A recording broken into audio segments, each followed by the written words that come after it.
Good evening. Welcome to the RSU5 Board of Directors meeting. It is Wednesday, December 14th, 2022, and we are in the Freeport High School Library. Sorry, we're getting started a couple minutes late. We're making sure our technology was all squared away for folks that might be dialing in. Wow. In your AOL. Might be joining us online. We were just making sure the technology is all squared away. So Jill is not joining us this evening, but otherwise, not sure if our student rep will be joining us or not. Hopefully she will, but we'll get started in the meantime with the Pledge of Allegiance. I pledge allegiance to the flag of the United States of America and to the republic for which it stands, one nation, under God, indivisible, with liberty and justice for all. Do I have a motion for consideration and approval of the minutes of the November 30th, 2022 meeting as presented, barring any errors or omissions? Susanna, thank you. Second from Maddie. All those in favor? Opposed? Okay. Oh, okay. Got that, Cynthia? Yeah, 10-0 plus 1. Got it. All right, adjustments to the agenda. I have one this evening. Item 8A1, resignation. Joanne Burgoyne, MSS Ed Tech. We are going to remove that because she has rescinded her resignation, and we're pleased that she will be staying with us. We love those adjustments. All right, so good news and recognition. The only one we have on there for tonight is the board rep report. So maybe we'll postpone that to later if she's able to join us. Otherwise, we will move on to public comment. We're just cruising through the items on the agenda here. All right, report from the superintendent. I have just one item. Item A1, resignation, announcing the resignation of Janet Daigle, Facilities and Transportation Administrative Assistant. And those are all the items this evening. All right, so moving on to administrative reports, we will start with finance. Peggy.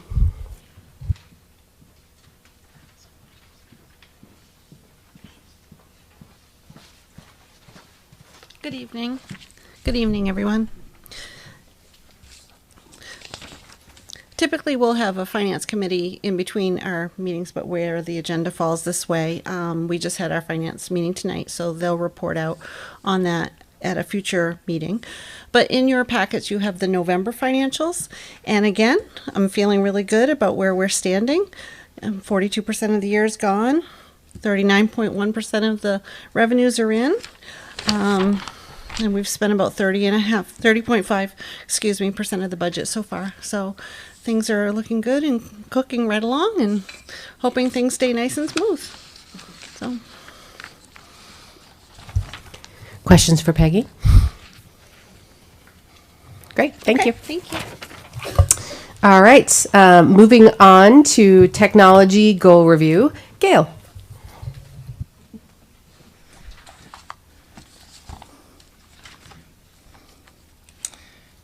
Deep breaths. Thank you, everybody. Good evening. My name's Gail Wolotsky, the Director of Technology. I'm reflecting on the department goals from last year and then looking ahead to our goals for 23-24. I think I got beige for the color in your packet. It's in no way indicative of your presentation. Okay, thank you. All right, so in reflecting on the tech department's goals, I realize how fortunate I am to work with such a dedicated team. I'd like to welcome our newest team member, Pam Duplessis. She's back there. She's here with Chris Cray, helping to run the tech for tonight's meeting. It's very exciting. Thank you both for your support. Our team is currently fully staffed and working hard to support everyone in their district with their tech needs. So let's take a look at the first goal from last year for 21-22. Our first goal for the tech department was around strengthening practices regarding equity. Our team has set up a system for loaning out hotspots to ensure students have equitable access to internet at home. We've also maintained our inventory of devices so that all students will be ready for remote learning if needed. As part of the equity audit last year, our data specialist, Paula Roberts, compiled reports from PowerSchool about discipline data in our schools. Our team also took time for discussion of videos and articles related to diversity, equity, and inclusion. We implemented a new mass communication software called Bright Arrow. This software has the added feature of sending text messages, and it allows staff members to send messages that are translated to a student's home language as it's listed in PowerSchool. It's really slick. Texting and translating is another way to ensure everyone has access to school information being sent home. As new issues arise, our department will continue to reflect on our technology practices to ensure we are supporting all students and staff. So let's check out number 2, the second goal for last year. Let's see, for that second goal, that was focused on providing quality technology access to all students and staff to support learning. We continue to find areas where we can learn from each other to help make our department more efficient. Our cross-training is ongoing. It's happening right now as we speak. And we continue to support each other with this goal. I'm proud of the work our team is doing around this. There's a high level of collaboration and patience in our department. Team members take the time to explain and teach each other as needed instead of just getting it done in isolation.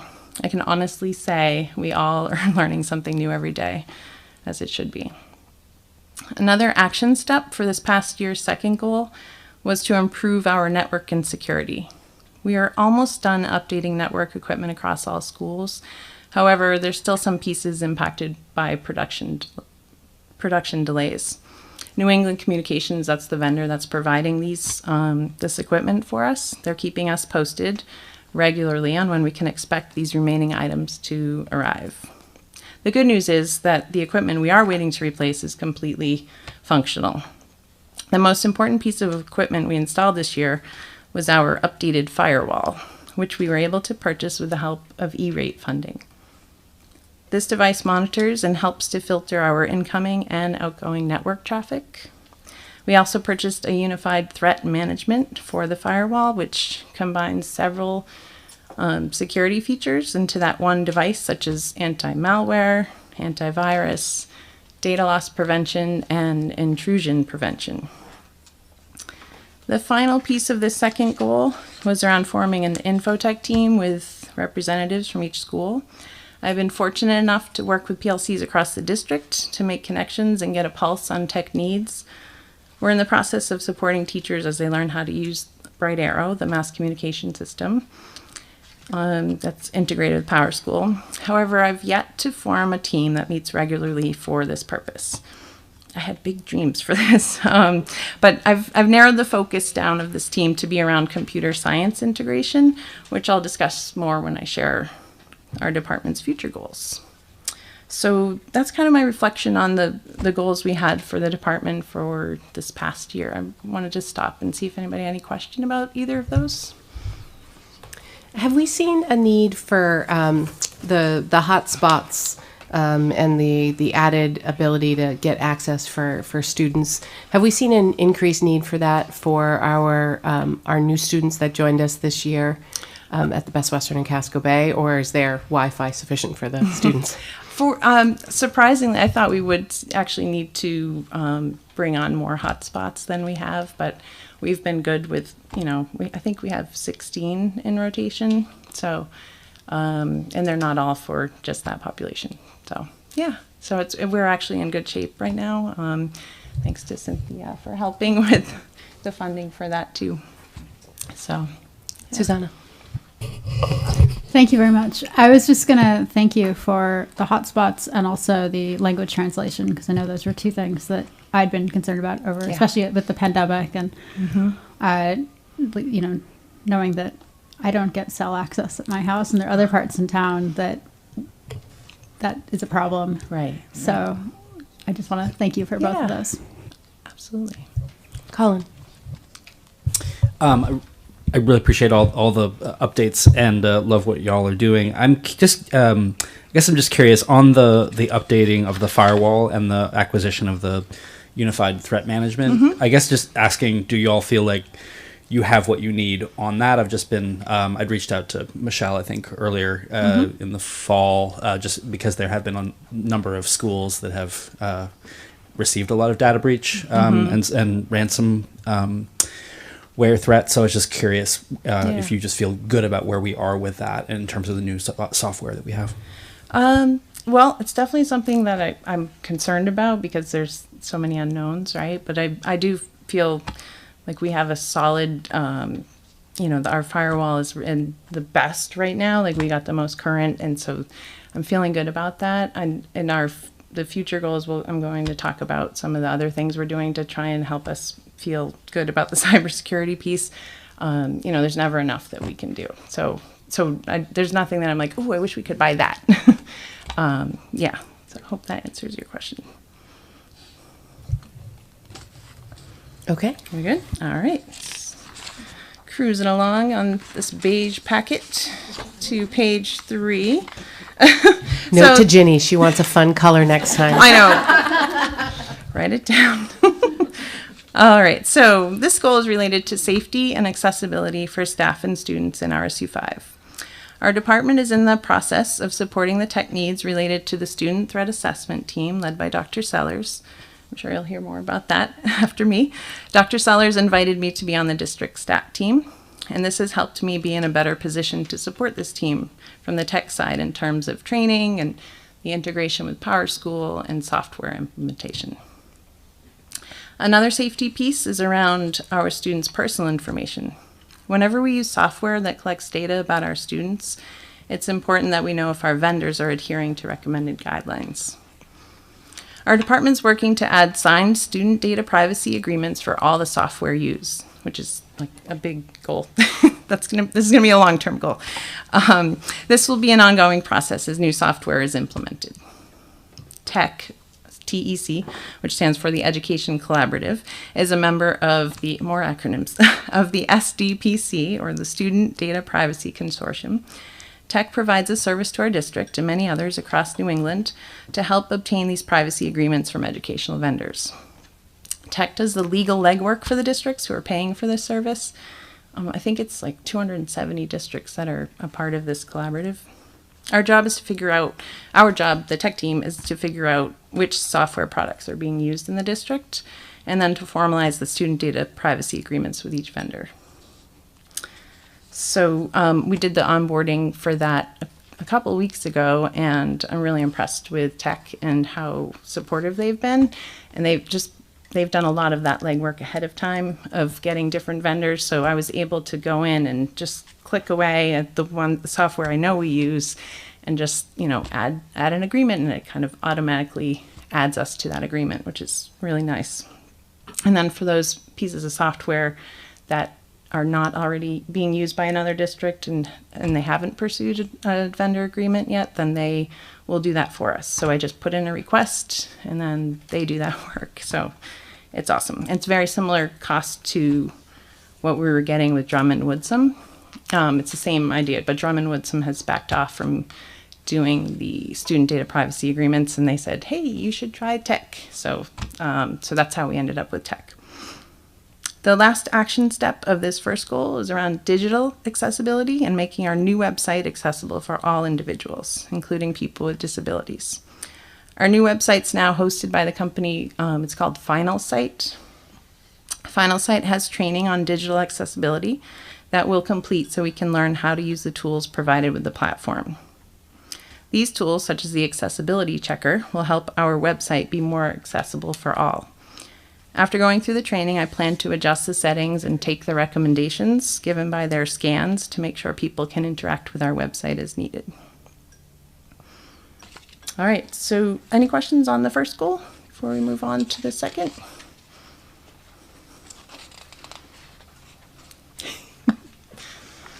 All right, so page 4. So this is our second goal that for our tech department for 22-23. The second goal is a continuation of some of the parts of last year's goals. We plan to continue cross-training within the department, specifically systems such as our mobile device management system, that's JAMP, and that's what we use to, put push things out to the devices. Google Workspace, Apple products, live streaming the board meeting, all of that good stuff. Paula Roberts has plans to create a Power School resource for our school's administrative assistants in the form of a website. She created a similar resource for teachers last year, and we have received feedback that that's been really valuable. So she's like, hey, I'm going to try and do this again for the administrative assistants. So especially when we have new ones coming on, then it'll be great to have a resource. And be like, check out this website. The second part of this goal is continuing the important work around network and security improvements. We hope to install the remaining network equipment by March of 2023, pending shipment of the gear, of course. Actually, I think... Yeah, no, they told us they was going to be in by March of 23. So I'm going to keep bugging them. I reach out to New England Communications every few weeks. So, hey, it's Gail again. How's it going? So we'll continue to follow recommendations made by our Kind Premium subscription through MSMA to address cybersecurity issues. And if for those of you that were with us on the board last year, the Kind Premium was that subscription that that was offered by MSMA that would give us an ongoing kind of risk assessment of where we're at. So it's nice to have somebody looking out for us. And those are the kinds of things that we can refer to and say, okay, this is what we need to look at. So here's some other measures we're working on related to cybersecurity. So with Vector Solutions, which was previously Target Solutions, that's the training that all the staff does in late August before school starts or new staff coming on.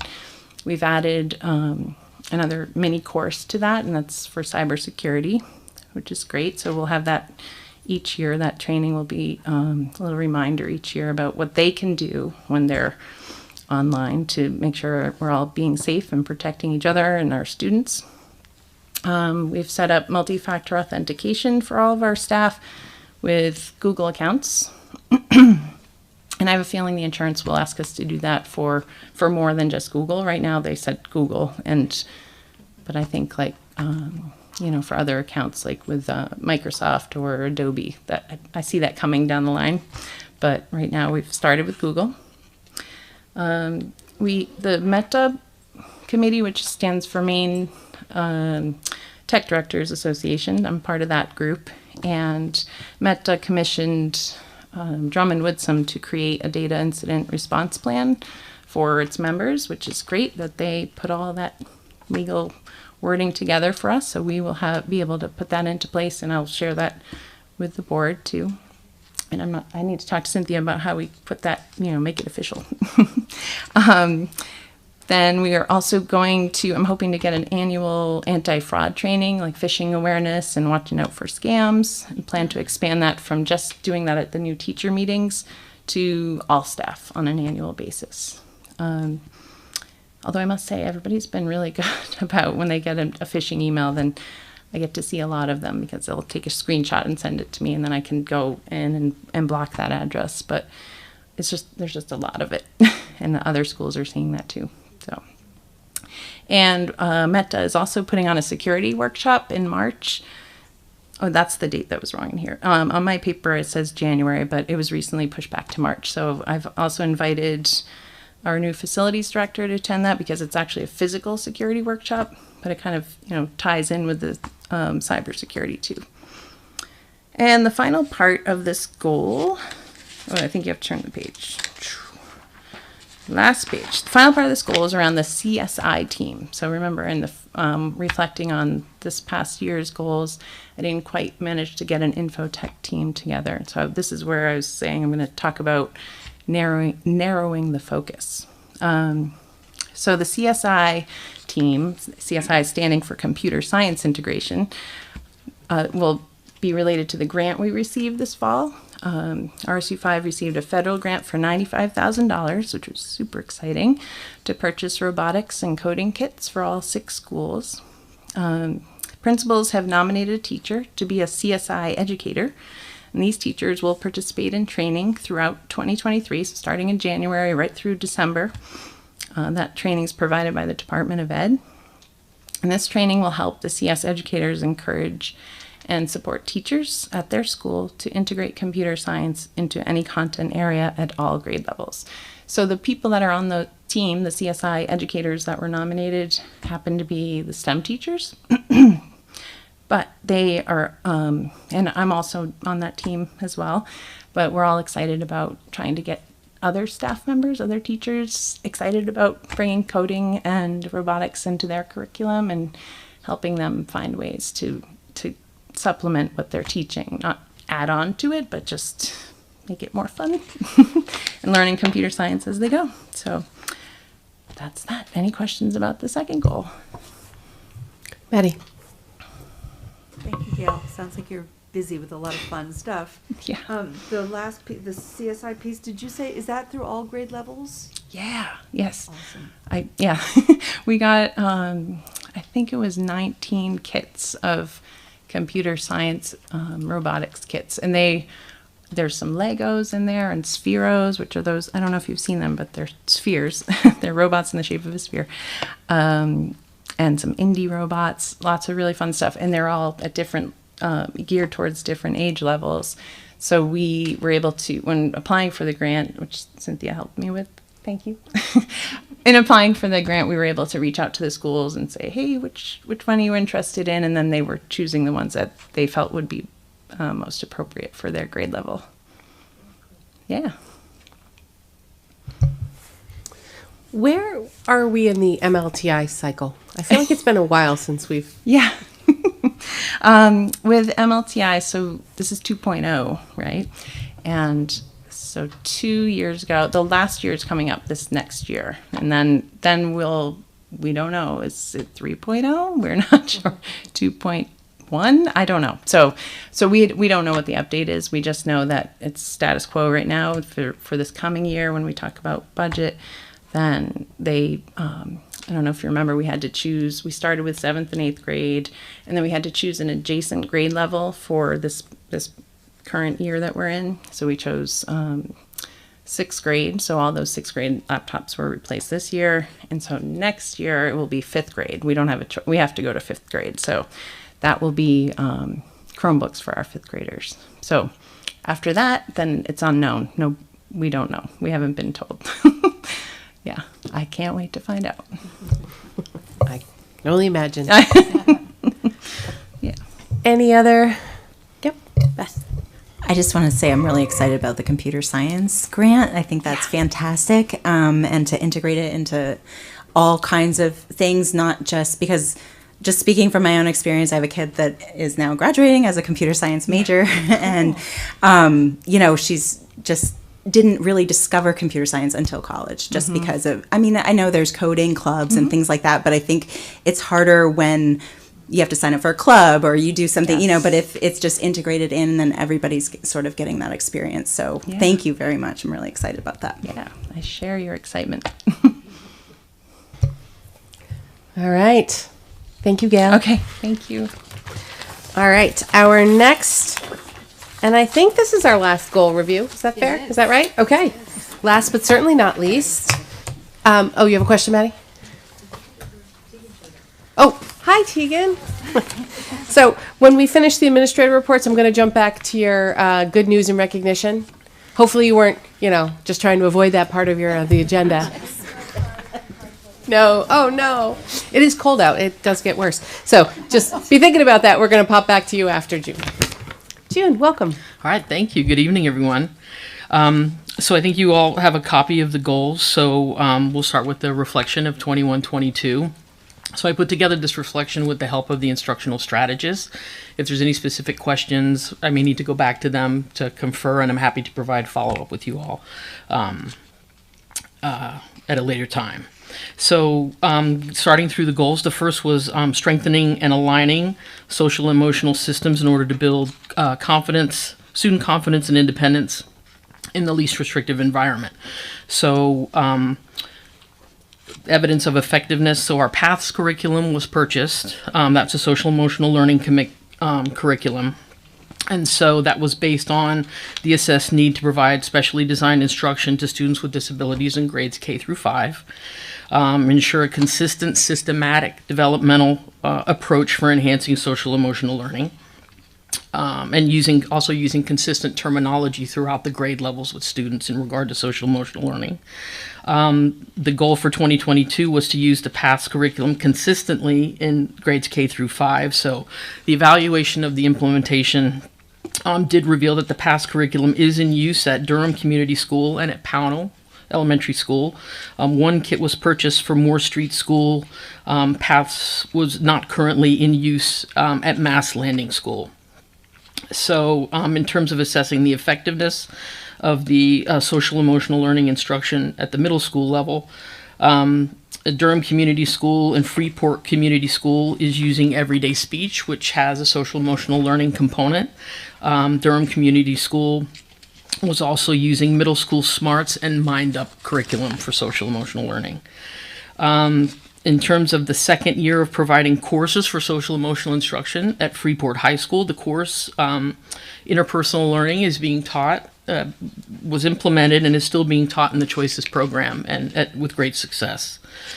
As far as consistent use of positive behavior support plans, the team created a positive behavior support plan template to be used consistently throughout the district. Our BCBA consultants provided and continue to provide professional learning and support for our school teams to assist with FBAs. Those are functional behavior assessments in terms of complex student behaviors, and continue to work on building the capacity of the school teams to be able to engage in that work. All right, so another goal was to, related to students experiencing a joyful learning climate, was to ensure that student growth is measured and communicated in meaningful ways. So one of the main actions was to formalize the process of data collection and analysis so that we could monitor student progress in reading. So in terms of the use of data collection, we continue to use a data collection template at PLC meetings, which occur biweekly at schools. And that data, the data reviewed would be through Spire. Spire is one of our explicit systematic curriculums that teach reading, teach decoding skills, using teachers' college levels. That's another curriculum that's used. Gestalt Ellis test of coding skills, another measure. And also using the NUIA data in order to progress monitor student progress. So as I said, data is reviewed monthly in each trimester to determine instructional effectiveness. The instructional strategists, as well as myself, continue to meet with teachers, PLCs biweekly, and every trimester to review that data. So in regard to the data being compiled each trimester, special ed teachers are using DIBBLS, which is a language assessment. It's now called Acadience, but they're using math and reading, Acadience math and reading assessments. Special education teachers also use specific assessments, curriculum-based assessments that are aligned to specific curriculum they might be using in their classrooms. In regard to providing a math template and PD to use the template was not rolled out as it was found to be redundant since there was a form already in use, and that was the student data review template. So in terms of the DOE training on how to do math running records, that was not implemented.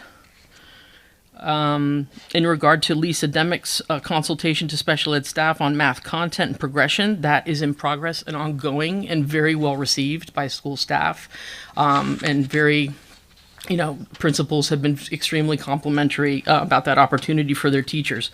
So in October 7th, they engaged in developing mathematical reasoning and striving learners. So you can see the teachers identified the hallmarks of developmental stages when it comes to mathematical thinking and reasoning.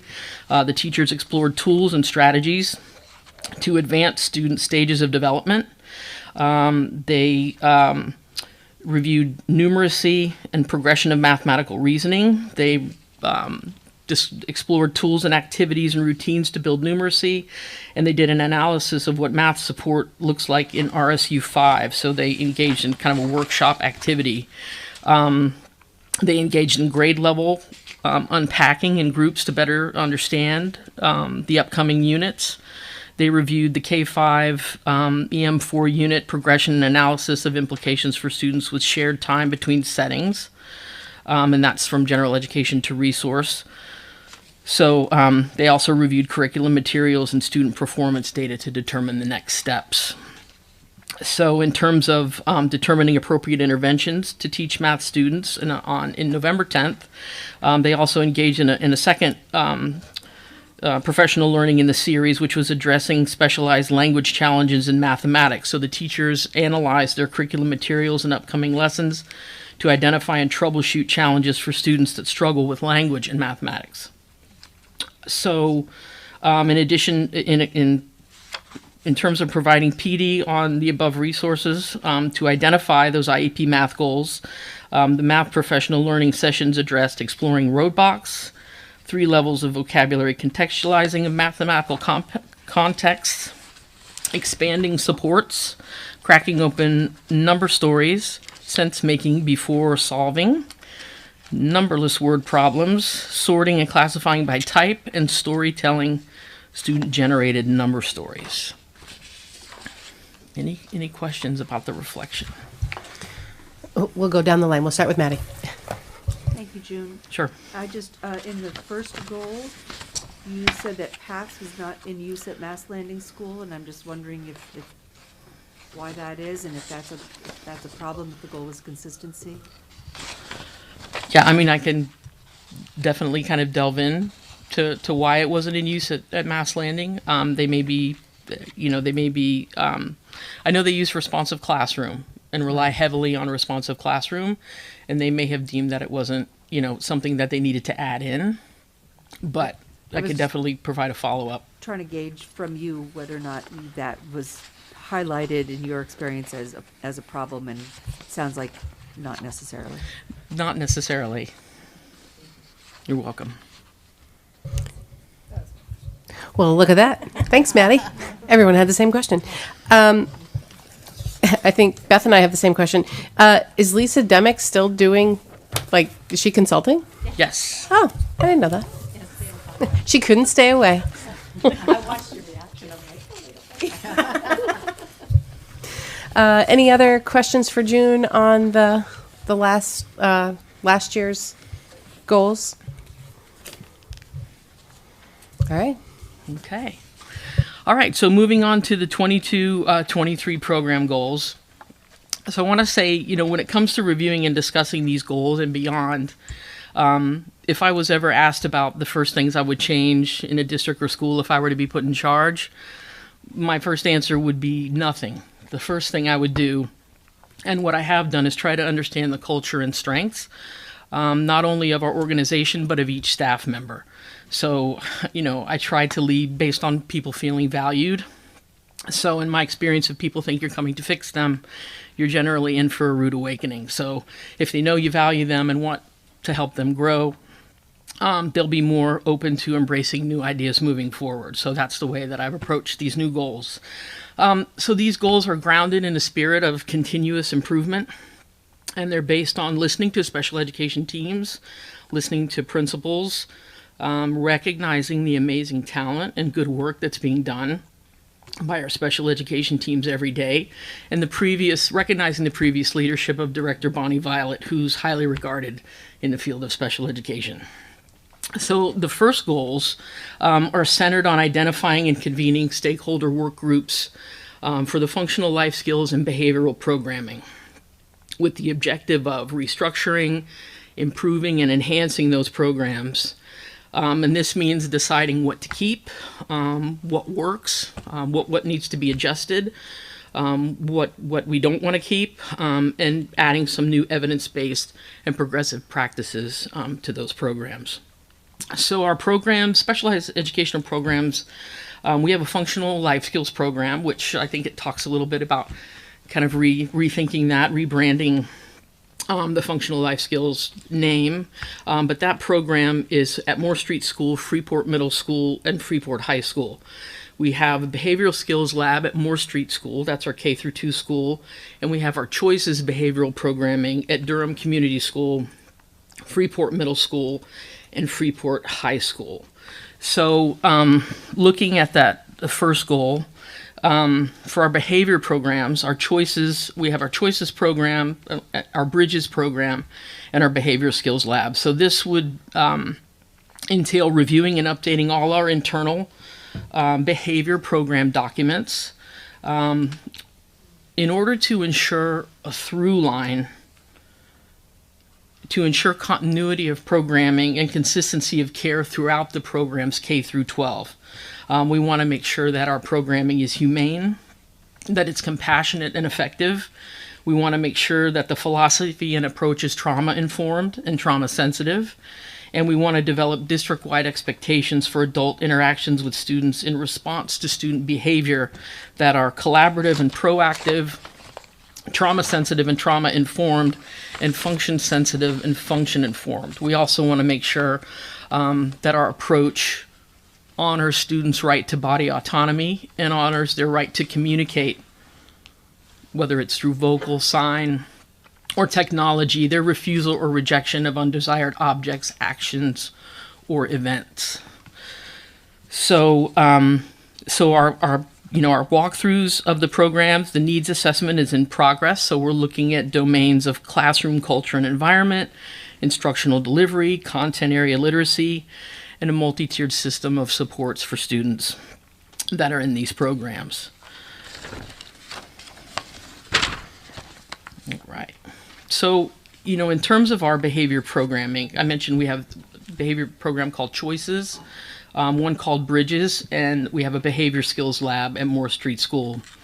So our behavior program supports students whose data indicate emotional and behavioral challenges that significantly interfere with learning and access to the curriculum in their general education classroom.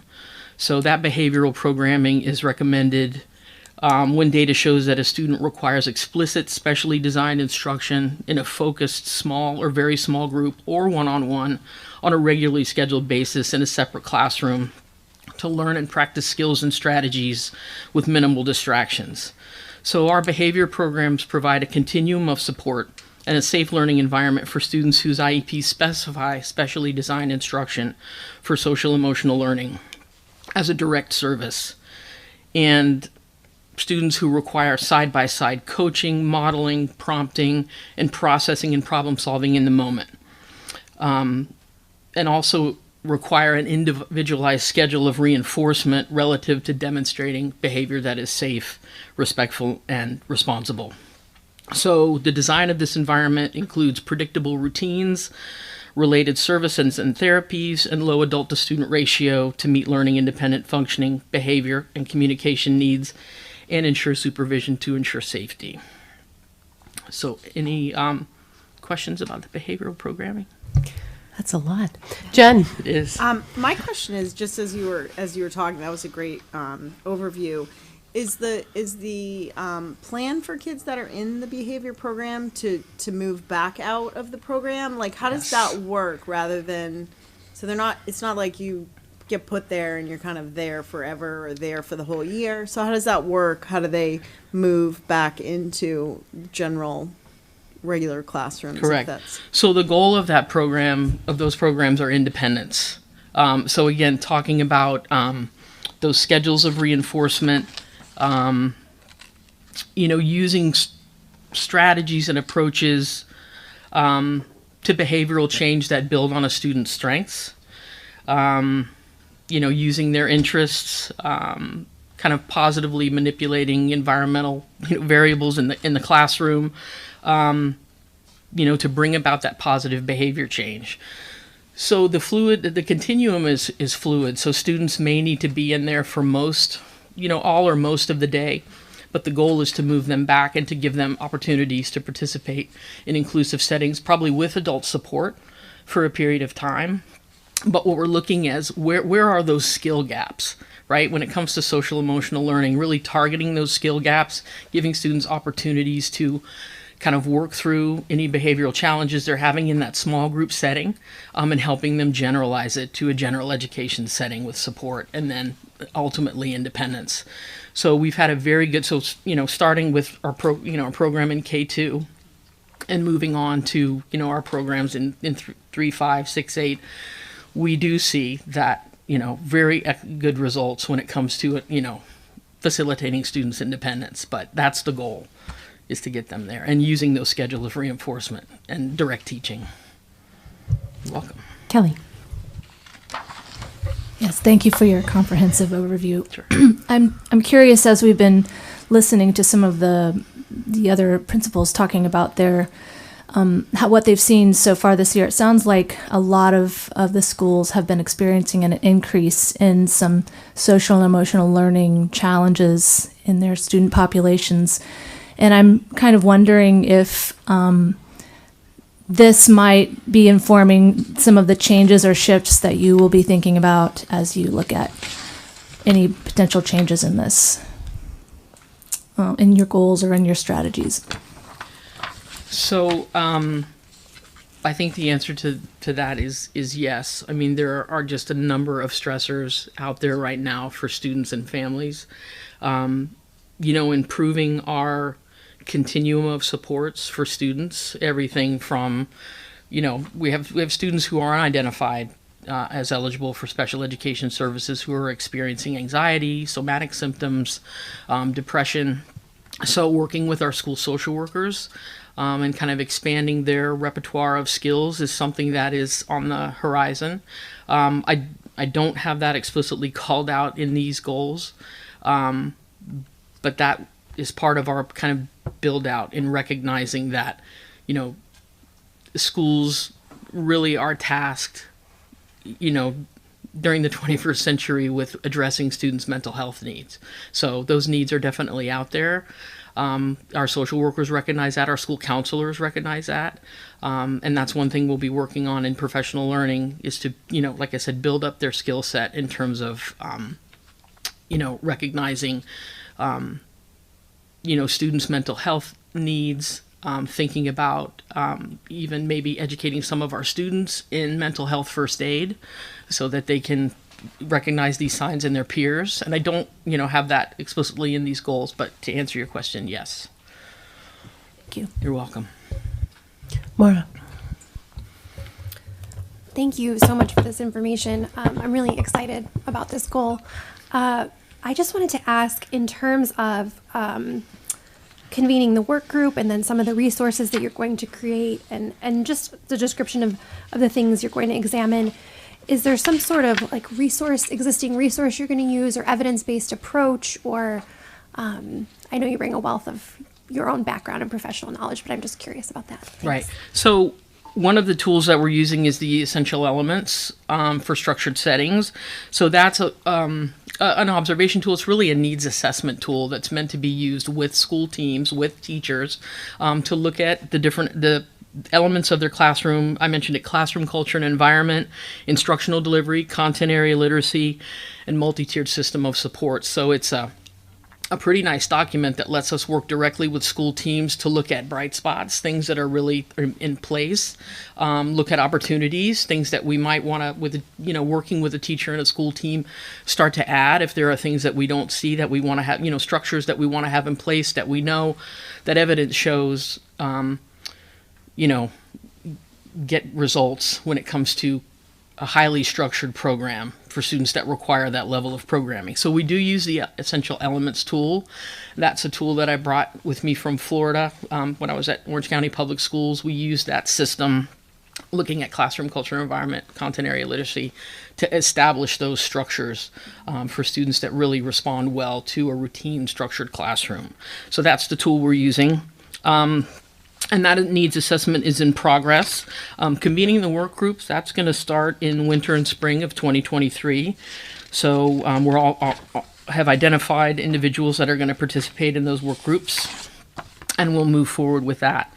When it comes to, because I included the Communication Bill of Rights, I think I included that in your packet. I also included the National Center and State Collaborative position statement on college and career readiness for students with disabilities. So the National Center and State Collaborative was tasked with developing the alternate achievement standards for the Common Core. So they're called the Core Content Connectors. And what those standards do is they deconstruct the Common Core standard or the state standard in cognitive complexity to be able to reach a student where they are. In terms of if they have a significant cognitive disability, we want to make sure that their learning is aligned to state standards. So that's work, established work, well vetted and recognized work that will be used as foundational for the LIFT program. So moving from behavior into our functional life skills programming. That position statement recognizes that while it was once the expectation that students with complex learning, behavioral, cognitive, and or neurodevelopmental profiles, including significant cognitive disabilities, that those students would learn exclusively a functional curriculum or a daily living skills curriculum. That work from the National Center and State Collaborative is foundational to rebranding the Functional Life Skills Program into the LIFT program, which stands for Learning, Independent Functioning, and Transition. Learning being that first important word regarding that program.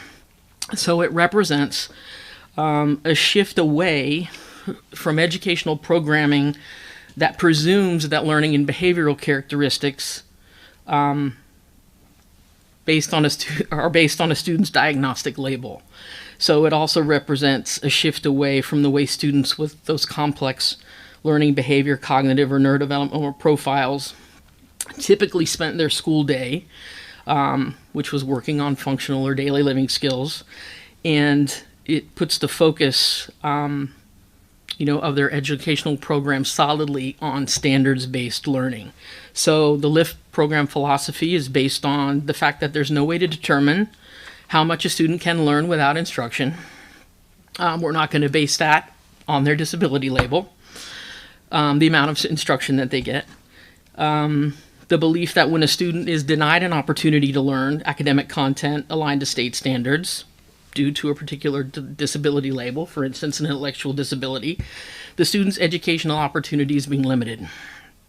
And finally, the emerging research that supports, through some of which is evidenced here from the National Center and State Collaborative, which supports that academics provide a rich and engaging context for developing students' overall collaboration skills and knowledge of the world. So that is sort of an overview of the changes that that are proposed for the functional life skills programming.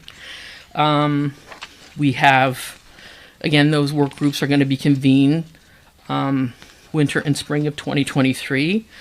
Some of the work has already started in terms of drafting some of the guidance documents that are going to be vetted by the work group and added to by the work group.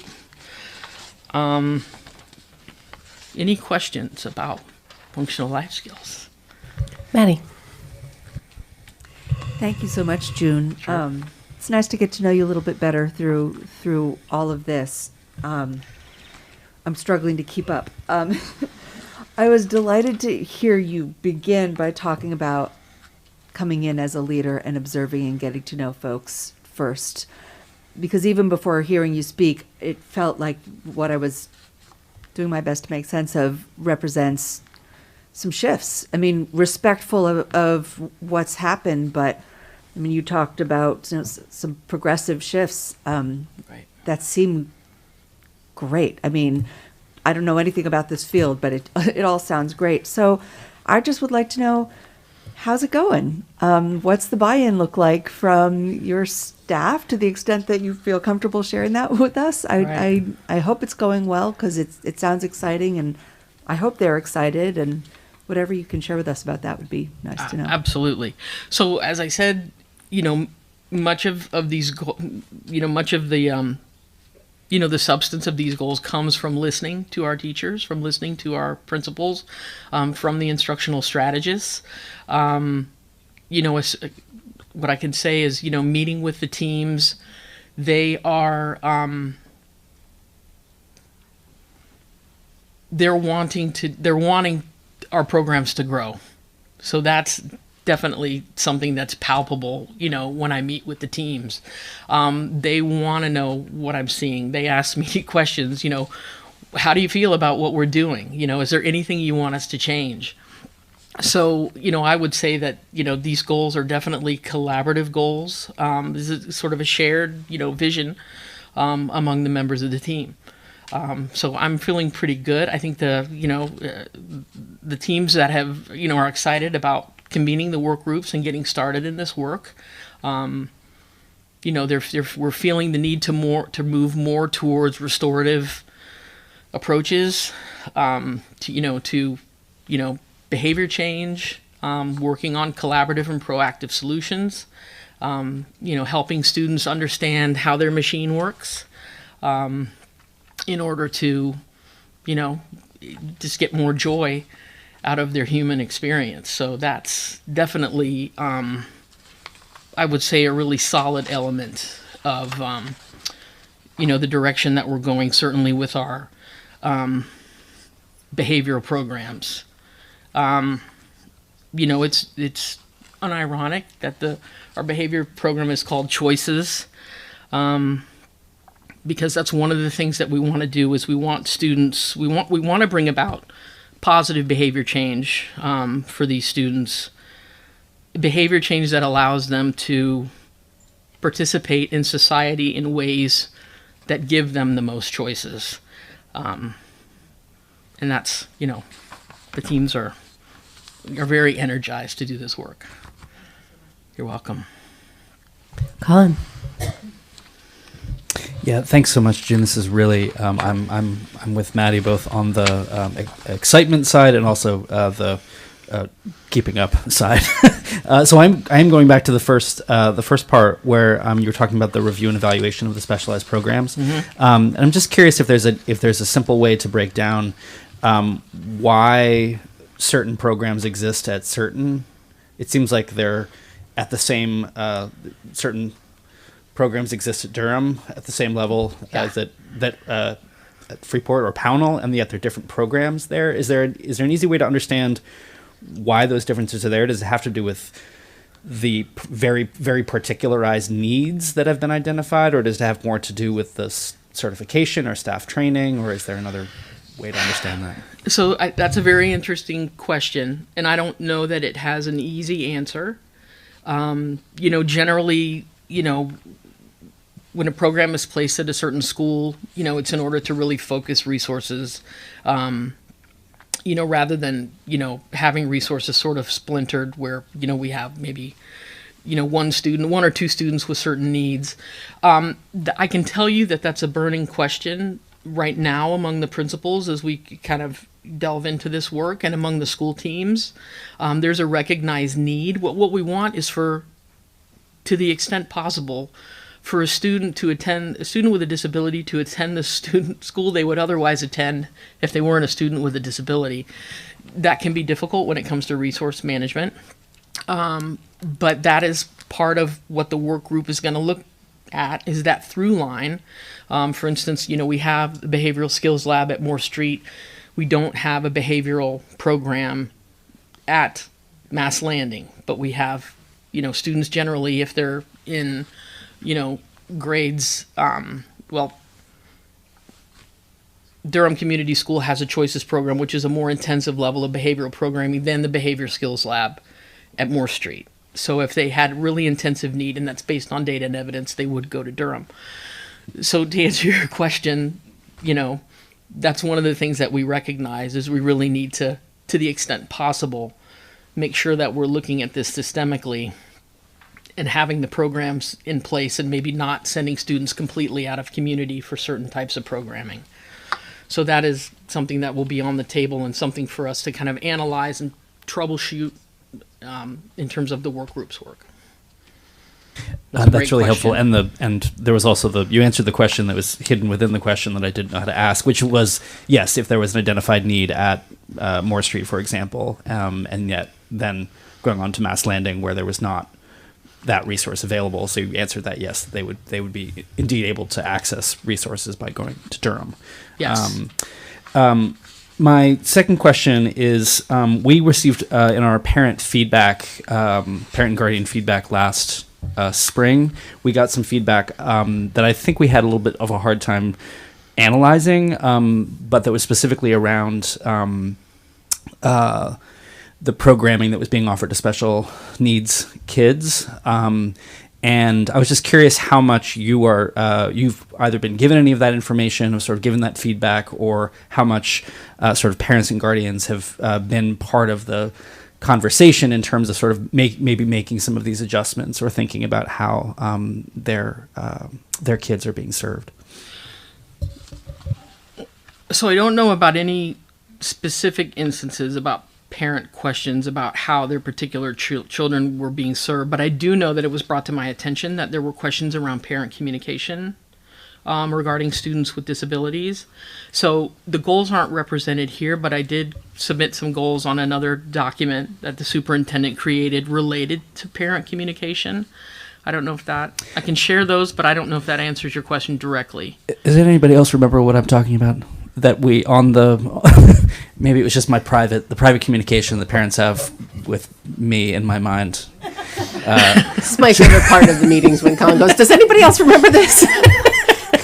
Yeah, no, it was part of the parent feedback survey last year. Some of, there was different sort of percentages around level of satisfaction. I guess it was Right. the parent satisfaction survey is what it was called, right? Right, and So- I am aware of that. Okay. So, and one of the things I just wanted to mention in regard to parent communication, so instructional support, which is generally is me, going to offer a parent professional learning series in winter spring of 2023. So, going to be offering kind of either virtual or in person. Going to survey parents about what they prefer, but doing federal and state mandates regarding parent rights in the education process. And we're also going to be doing a transition planning for parents. So will be hopefully in collaboration with the main parent coalition. But those are two, ways that looking up to open up the conversation. I have had the opportunity to meet with several parents who've requested to come in and meet and talk about my philosophy and, talk about, some of the experiences that they had, and that's been great. So, but, that communication is certainly flowing, and my hope is that those parents will let other parents know that this is a very student and parent friendly environment for them to visit. But those are two, like I said, for the federal and state mandates, parents will learn the current expectation for educating students with disabilities, the essential elements of compliance related to special education, legal and regulatory requirements, important requirements related to IEP meetings and participating in IEP meetings, and they'll, of course, be able to do a Q&A, which I hope will just continue to open up those lines of communication. So there was one more goal. I know I'm probably running really close on time, but the one was the what we call the SIA Assessment Resource Guide, and that was the resource Special Circumstances Instructional Assistant, which is also known as one-to-one adult support. So this resource provides IEP teams with guidance on how to systemically conduct a special circumstance instructional assistance assessment for a student with a disability. So, one-on-one adult support is considered one of the most restrictive and is a significant programming decision, and one that should only be made after a comprehensive discussion of other less restrictive options. So a primary goal for all students with disabilities is to encourage, support, and maximize their independence. So what this guidance provides is guidance on ensuring that if a student does require special circumstances instructional assistant, it makes sure that it's viewed as a time-limited recommendation, because again, we're always trying to facilitate that student's independence, that it needs to be periodically reviewed for effectiveness, and there need to be specific conditions and goals established to fade the use of that one-to-one adult support as soon as feasible.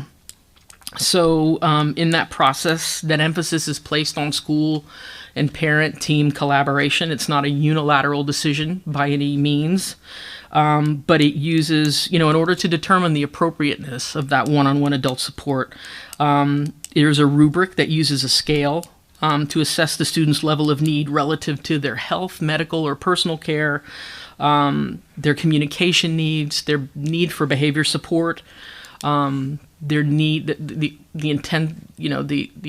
intensity of support they need regarding instruction, and then the extent to which they are included in general education classes and need support for that inclusion. So, any questions? Thank you so much for all of this.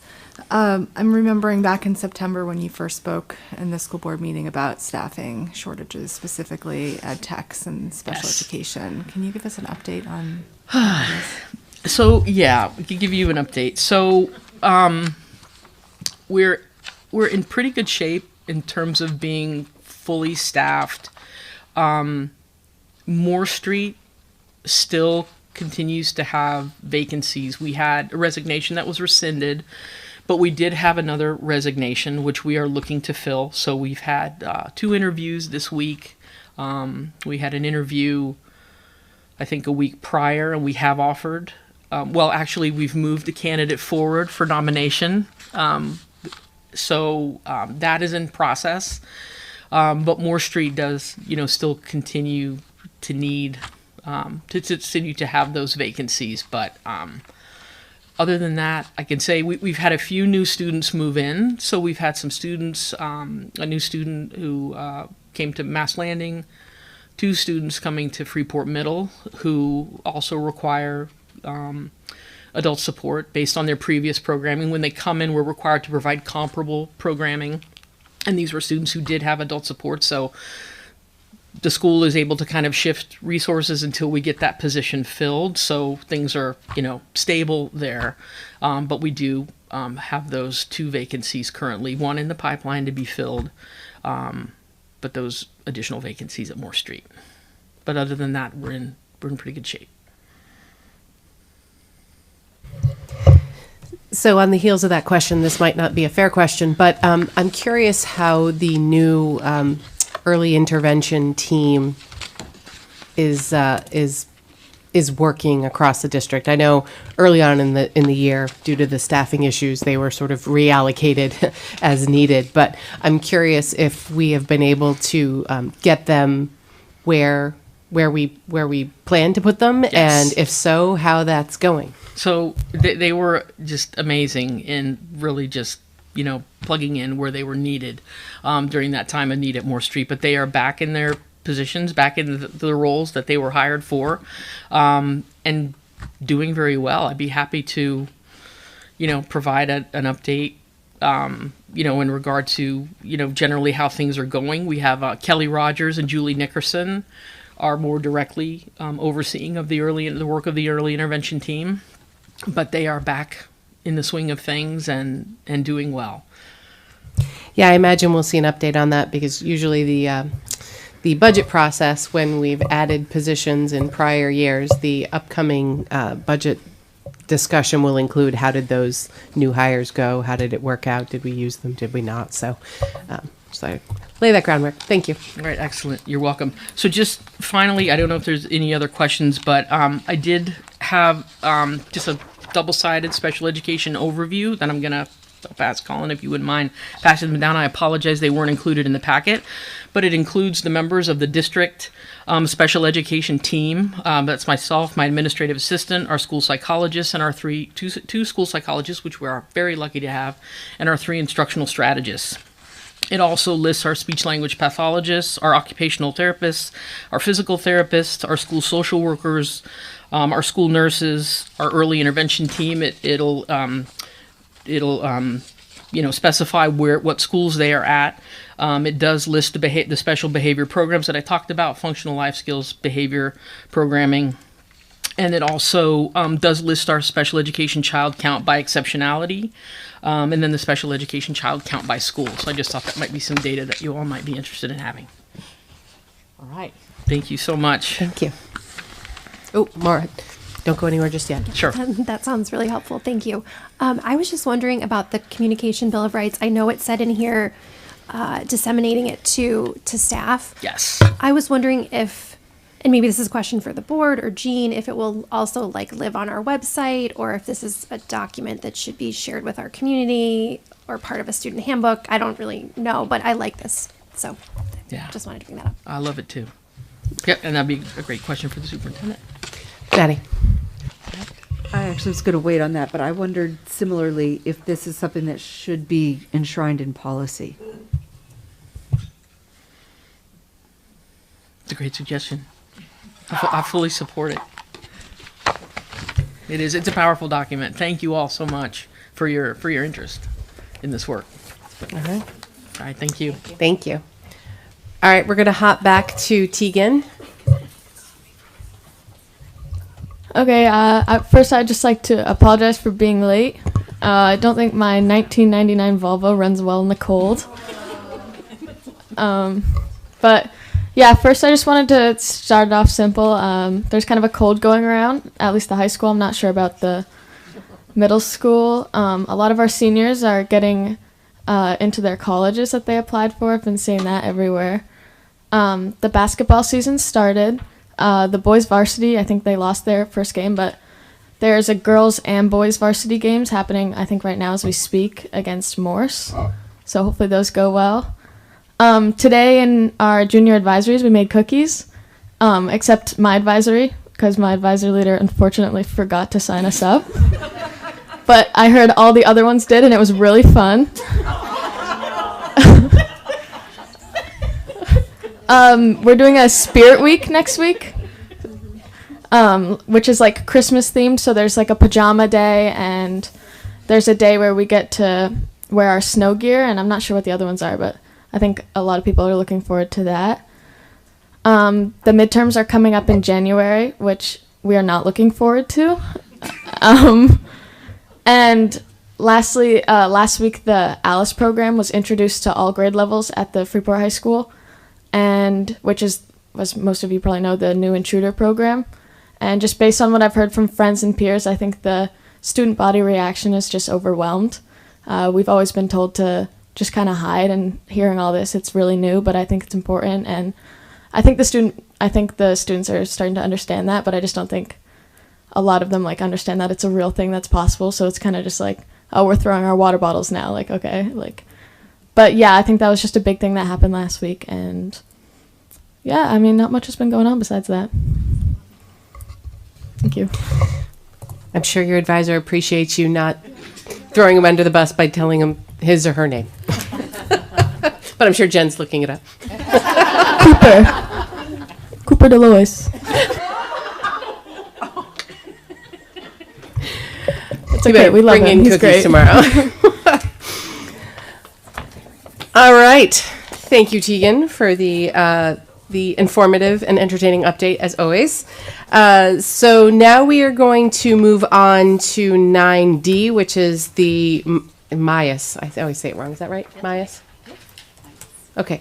The MIAS report, and it looks like we have the principal from the high school and our two middle school principals that will be giving us a presentation. And it's going to be behind me, isn't it? Okay.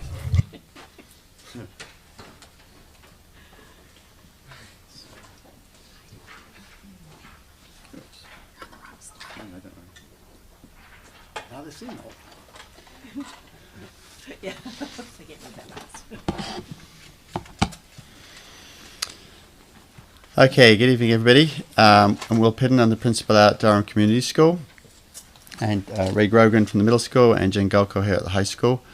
We,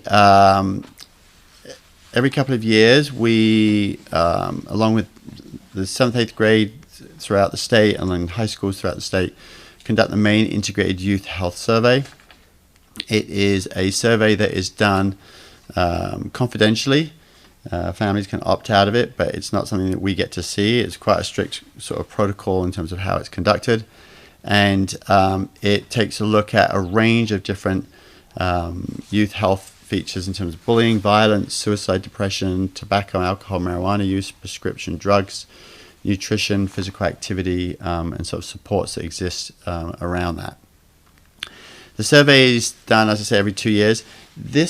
And usually what happens is there's no real overlap because of that. So we combine the data we're going to share with you this evening from the middle school perspective. We've always combined FMS and DCS data together. We look at it as our district 7th and 8th graders. And the part of that is because when we usually get the data, those students are then already in high school as 9th and 10th graders. So that is the cohorts, that's the information it's relative to.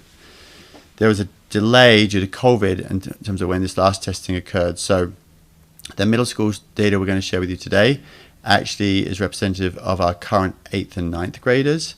But it's coming right around again. So the survey will be taken again in January, February coming up. And so we should have that data potentially, well, we'll see when it comes, but potentially close to a year from now. So there'll be a slight adjustments to the timing that we would usually have. So we will, this presentation is just going to focus on sort of a review of this information. You'll see more information at the high school level. There's different level of questioning that those students experience. And we'll also talk a little bit about some of the interventions and responses that are in place. So starting with 7th and 8th grade, there's some celebrations just to highlight. Our students report significantly higher levels of feeling safe at school. When you see the text that italicized, that's direct language from the survey, so that's the sort of language they use. And in many ways, some of the language within the survey is slightly complicated because questions switch from the positive response to a negative response, and you have to make sure that you're kind of seeing that shift there. So you might be like, do you agree with this? And then all of a sudden it's a, do you not agree with it? Students report significantly higher levels of physical exertion than the state average. And so that within that question, it would have been language that says physically active for a total of 60 minutes per day in a way that increases your heart rate and made you breathe hard, at least 5 of the last 7 days. To be honest, I think kids may be including when they run down to the lunchroom to get a good seat, because I'm trying to figure out, wow, I don't know if I get those 60 minutes, but good for them. They're obviously working hard between classes. And our students report great family support. So from questions that have language in them, like talking about what you were doing in school or to providing love and support. So these are some real positives and celebrations. So then some of the questions that refer to that we sort of pull out. So the question, do you agree or disagree with the following statement? I feel safe at my school. You can see, again, these are combined for our district 7th and 8th graders. 95.4% strongly agree or agree. And we put the sort of the state average there also just for comparative purposes. Have you ever been bullied on school property? 40.5% say yes. State says 41.1%. A clarification on this, when we look at this in terms of the word bullying or bullied, really what that represents is like meanness, a nasty comment, something unfriendly. It's everything in that gamut. And I think you see that when you look at those two bits of information. Do you feel safe at your school? 95% say yes, but 40% say they've experienced bullying. And when the state also says 40% of bullying, and you'll see as it moves along up to upper grades, that number goes significantly down as kids start to discern the difference between unkind behavior, meanness, and actually kind of more the technical term of what is bullying. So it's not to dismiss it. We don't want kids experiencing unkind behavior or meanness either. And there's a lot that we work at within that area. What's really kind of interesting with this, we've been involved with this survey for a long time, working in middle schools for a long time now. And smoking in many ways was the early indicator that everyone would look at in schools. And so one of the things that I think we find encouraging about this data now is that when you look at this, in the past 30 days, how many days did you smoke cigarettes? For us, the data is so small that you don't get a number. So if the data is so low that they feel that I actually giving you that number potentially would identify an individual or a small group of individuals' responses, then it doesn't get included because of the anonymity that's so important. But even the state level at 1.4%. And that 20 years ago was a significantly higher number in Maine middle schools. And so I think what's encouraging about that is that a lot of the money that came in behind and supporting things like this survey was from the tobacco settlements and the sort of anti-smoking and nicotine cessation programs that were developed around that, especially for youth. And so, I think, as I say, what we find encouraging is that you can take something that seemed like a social norm and felt like, how are we ever going to overcome this challenge? And here we are at a place where it's really become a much less significant issue in children's lives. In a moment, you're going to see what's become a far more significant issue. But have you ever used an electronic vape product? You can see there 5%, 10% to the state. But then it's encouraging again, in the past 30 days, how many days did you vape? At our middle schools, not enough to indicate that it was an issue. At the state level, 4.4. So whilst it may indicate that some people have used it, the frequency that would indicate regularly is not showing up in this particular data. So here, of course, is the big page. During the past 12 months, percentage of students who felt so sad or hopeless for 2 weeks or more in a row that you stopped doing some usual activities. For RSU5, it was 29.3%, and for the state, 29.6%. So a third of our kids in that time period, feeling sad enough or hopeless enough that they are able to identify that they were then stopping doing usual activities or having that sense of feeling the disequilibrium. And then the question out of all of this that has had us really working hard this fall, have you ever seriously thought about killing yourself? So the state level is 20%. Our combined level is 23.1%. This is just so you know, with all the data, we look at it individually across us at separate schools, and then we look at it collectively across our 7th and 8th grade. So Ray and his team work on, if there's certain things a little higher at their school, or for us, if the things a little higher at our school, our student assistance teams, our staff, we look at those things and how we sort of respond to that. So this is one that I am going to break out the data separately because I think it's important to clarify. Most of the things we have are very aligned.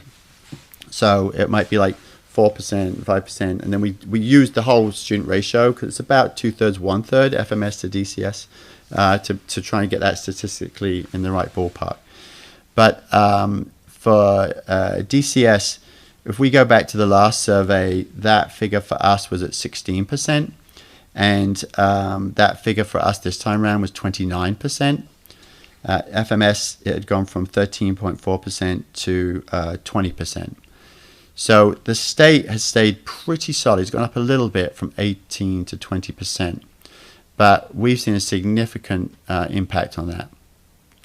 One thing I'll put in there, and that's not to dismiss it, because we're not dismissing it, but the confidence level statistically in that number has a big variance at our school. So at the state, when you've got thousands of kids, thousands of data points, that data point is, their confidence level goes between 19.5 to 20.5. That is that range that it fits within. For us, that range is 11.4 to 47. And what they do is they just take a midpoint. So when I say that was 30% at DCS, that is the midpoint of their confidence range. So it could be as low as 11%, but equally it could be as high as 47%. So we don't cherry pick the data. We take it as what it is. Then that's that combined impact where as a community we have gone from being sort of below that state average to being above that state average. And in most of our other factors, as you've seen, that we generally compare favorably towards the state averages. This is one where it's less favorable. Ray Grogan, middle school principal. The first one looks at our any students that have drank alcohol other than a few sips, and if you look at that, we're just slightly below the state average. The next one, look at if you've drank alcohol in the last 30 days, and once again, that data point is too small to be recorded for us. The state's fairly low too, but ours is too small to report back on.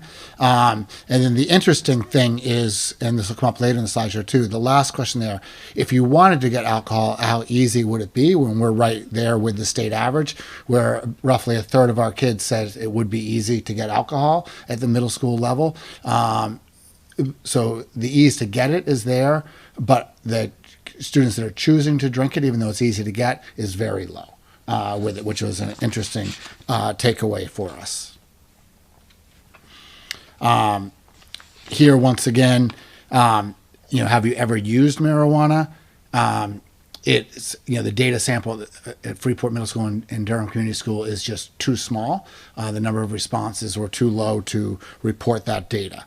The next one, how wrong do your parents feel it would be for you to use marijuana? A little bit wrong or not wrong at all. And once again, this is looking at most of our parents feel that it's wrong to use it with that. And once again, below that state average. The next one, how much do you think people think that risking themselves or harming themselves if they use marijuana once or twice a week? And this is one where we did see a significant jump at both schools, with the people that don't feel it's a risk or a harm to use marijuana with that. And that was definitely a growth with that. And the state average only changed a little bit. During the past 30 days, taking prescription drugs at least once without a prescription. And once again, the data sample for our two schools is too small, so it's less than that state average. This was a new question. Schoolwork was more difficult during the COVID pandemic than before the COVID pandemic started. You can see that close to 60% of our kids said schoolwork is harder through the pandemic. Which is the majority of our kids. We are slightly below the state average, but still, that's a large percentage of our kids that say school is harder. And this is a little more of the summary. 94.6% of our kids have never vaped. That's a great stat to have. We still want to get that even higher. Data is too small to register for kids who have smoked, drank alcohol, or vaped or used prescription drugs in the last 30 days. So that's another stat that we are proud of and always want to keep that getting lower and lower. And then the next I talked a little bit about, but the percentage of kids who feel it's easy to get alcohol or marijuana is much higher than our percentage of kids that use it. So even though they have access to it, they're making good choices around it. So another thing that makes us proud of what our kids are choosing to do around alcohol and other drugs. This is just the highlights again that we started with there.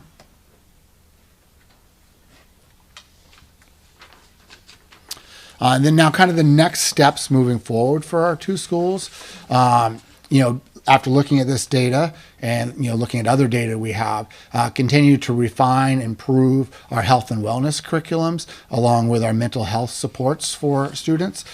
So that's working with our classroom teachers, working with our health and wellness teachers around there, working with our social workers, working with our guidance counselors, and looking at fine-tuning that curriculum and looking to what gaps we have, what holes we have, and how we're going to add that in to make sure our students get the support and the help they need with that. So that's something that obviously always goes on, but when you get data back like this, you definitely have to it's definitely great data to take a much deeper look at that.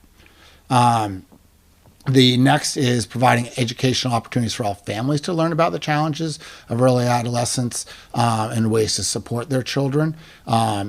Just this week, we've emailed out multiple different events for parents around whether it's smoking or mental health, support and just information and nightly meetings that are going on at night for the parents. And that's something that will continue all year long with that.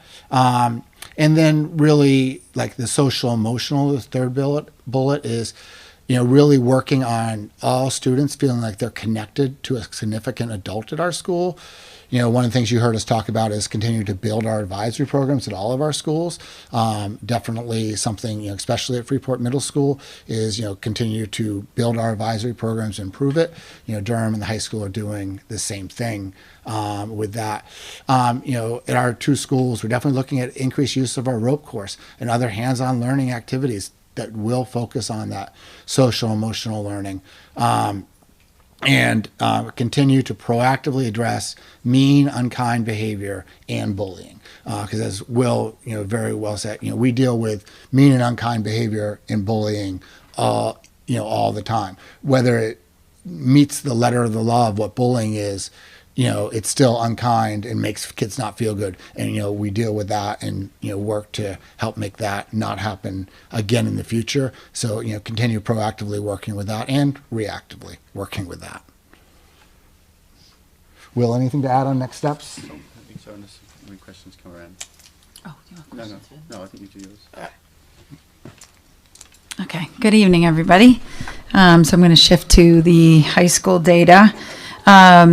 I will say that some of our data is challenging, that we have been reflecting on this as a staff and thinking about what we're going to do and what we've been doing to address the data. So I'm going to spend a little bit more time in my presentation at the end of what we're doing. I did start with this one. We've got some great news about our percentages of students who are engaging in healthy eating and physical activity is higher than the state average. So we're very happy about that. I always want to start with some good data. So start with that. This is a new question as well. This was one I just put up here as an indicator of we have a number of students at our school of who are identifying as gay or lesbian, bisexual, or identifying their sexual identity in some other way. So we're not as high as the state average, but 15% of our students answered that question in that way, as well as 2.8% of our students who identify as transgender at the high school. In terms of feeling safe at school, we were happy to see that our numbers at 94%, higher than the state average. And that is something that we would love to see that be 100%. And we'll continue to work on that. I'll come back to that in a second. As we were talking about the middle school data, we see that drop at the high school level, that it's 16%, right about or just a little bit higher than the state average, as well as 16% of our students feeling that they have been bullied electronically. That's a topic that we continue to talk about a lot. We are consistently messaging to students about their digital footprint, about comments that they're posting, conversations that they're engaging in social media. That is, although that number doesn't seem high, that's a significant concern for us, and something that we are highly aware of and trying to address with students a lot. This as a concern with the middle school age, this is also a significant concern for us, that during the past 12 months, we've had 34% of students who felt so sad or hopeless, that almost every day in a row for 2 weeks. That is also an increase for us, although we are just below the state average. That's higher than we were at in 2019. And this was another one in the past 12 months when you felt sad or hopeless. From whom did you get help? 21% of our students said that they got help from an adult, slightly below the state average, but only 1.8% got help from a teacher or school staff. So they are seeking help from adults outside of school, and you can see that number is low at the state average as well. Have you ever thought seriously about attempting suicide? This is also an increase from us. Again, it's below the state average, but that, of course, that number is way higher than we would ever want that number to be. And this is the part when I talk about at the end of the data, what we're doing specifically to address this. So we are higher here in our numbers for smoking cigarettes. This was a little bit of a surprise. and how much higher we are than the state average. We have been focusing our educational information about vaping, but this is showing us that we do need to also be addressing smoking cigarettes. It's not as common that we hear about that from students or that we are addressing that in a disciplinary way, but it's certainly something that we are going to address. And you can see that the number of the state average and at the high school of the number of students who have used a vaping device is quite high, 32%.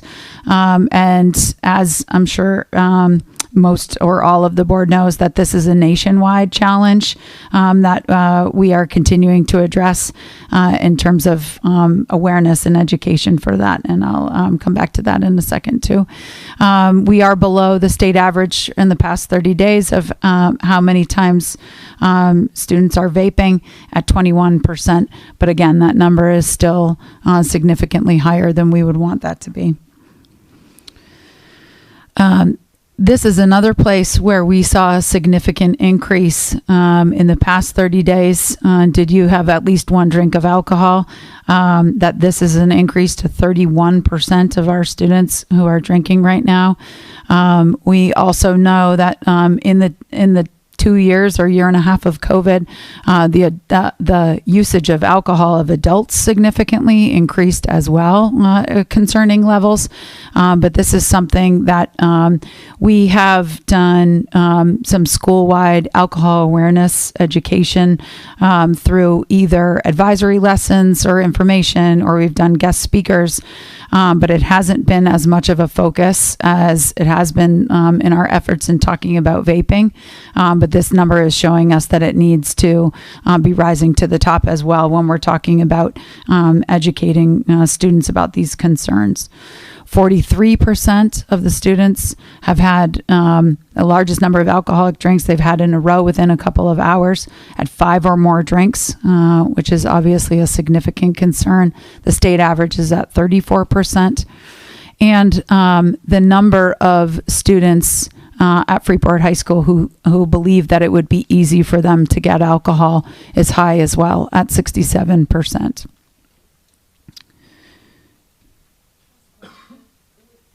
That I'm very confused about that question. So in the past 30 days, how many days did you have at least one drink? So only 31%? So 31% of our students had at least a drink anytime, one day, one time within the last 30 days. But then 43% of kids said that they had at least 5 or more drinks once? That's the largest number that they'd had. Okay, so that's, if you answered yes to that, then that percentage of students, 43% of the ones that answered yes to the previous question? Yeah, Okay, so that's 'cause that so would this- be very alarming This, if this, that was the second question is talking about binge drinking specifically. Right, So but not out of the 43% people of those who have drank alcohol. at all. Yes. Okay, thank you Yes. for clarifying. And so this is another number that is a concern, that 42% of our students believe that there is no risk or only a slight risk to drinking 1 or 2 drinks of alcohol nearly every day. And then the number decreases when the question was asked if people are harming themselves by drinking 5 or more drinks of alcohol in a row once or twice a week. So that's certainly a concern of what students are thinking about the dangers of alcohol. In terms of marijuana, we are slightly above the state average there, that 33% of our students have used marijuana at least once. And in of those people in the past 30 days, how many times did they use it? 21% used it at least one time, which is also higher than the state average. And how much do you think people are risking themselves if they use marijuana once or twice a week? That's 63% of students think that there's no risk or a slight risk, which is actually below the state average, which is 65% no risk or slight risk. Certainly there's that is a number that over the course of time, in my time here when we've given this, we've seen that number increase. We can make conjectures about the legalization of marijuana and whether that is impacting that number or not, but there's not a specific question like that on the Maya survey about legalization. In terms of prescription drugs, how many times did you take a prescription drug without a prescription? 6% of our students have done that at least once, which is slightly higher than the state average. And then this question is interesting. My family has clear rules about alcohol and drug use. So 92% of our students say yes to this, which is higher than the state average.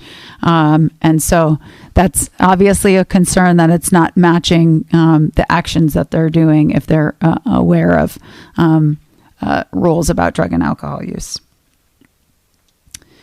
In terms of health, like I said, our students are reporting to be physically active and eating healthy overall. We are just at the state average for the percentage of students who have ever engaged in sexual intercourse, around 30%, almost 31%. In terms of relationships, this is the question is the percentage of students that believe that at least one teacher really cares and gives help and support when needed. 74% of our students believe that, just 1% above the state average. And do you agree or disagree in your community that you matter? And 60% of students agree. We're higher than the state average there, but obviously that's a number that we would like to see higher as well, both of those. And I'll come back to that in just a second. How often does your school enforce rules fairly? This is 46% of the time, which is right around the state average, 47. And how often do adults in your school address conflict, negative language, and bullying in positive ways to help students? 28% of the students said most of the time or always, which is lower than the state average. And again, another number that we would like to see be higher, much higher than that. So one of the things that Ray was talking about that I don't know if how many people have seen the organization that we valued and worked with very closely was Casco Bay Can.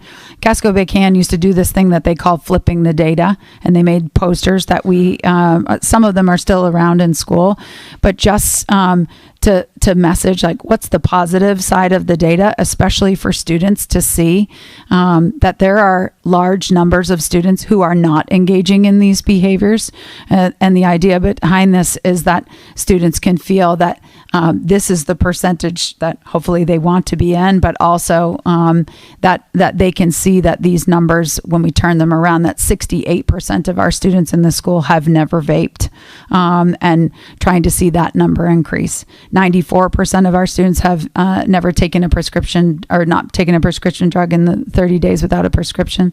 67% have never tried marijuana, and 81% of our students think that there's a risk or a significant risk to drinking 5 or more drinks in a row. So I think sometimes that's helpful to see that. And the research from Casco Bay is that Casco Bay Can, when they did this, was that students felt that that was helpful to see the numbers in that way. So these are just a few of the things that I wanted to mention about the interventions and some of the things. I think everybody heard my lengthy board goals. So some of them tied to the board goals that we're doing. But I did want to talk about specifically what we're doing in talking about drugs and alcohol.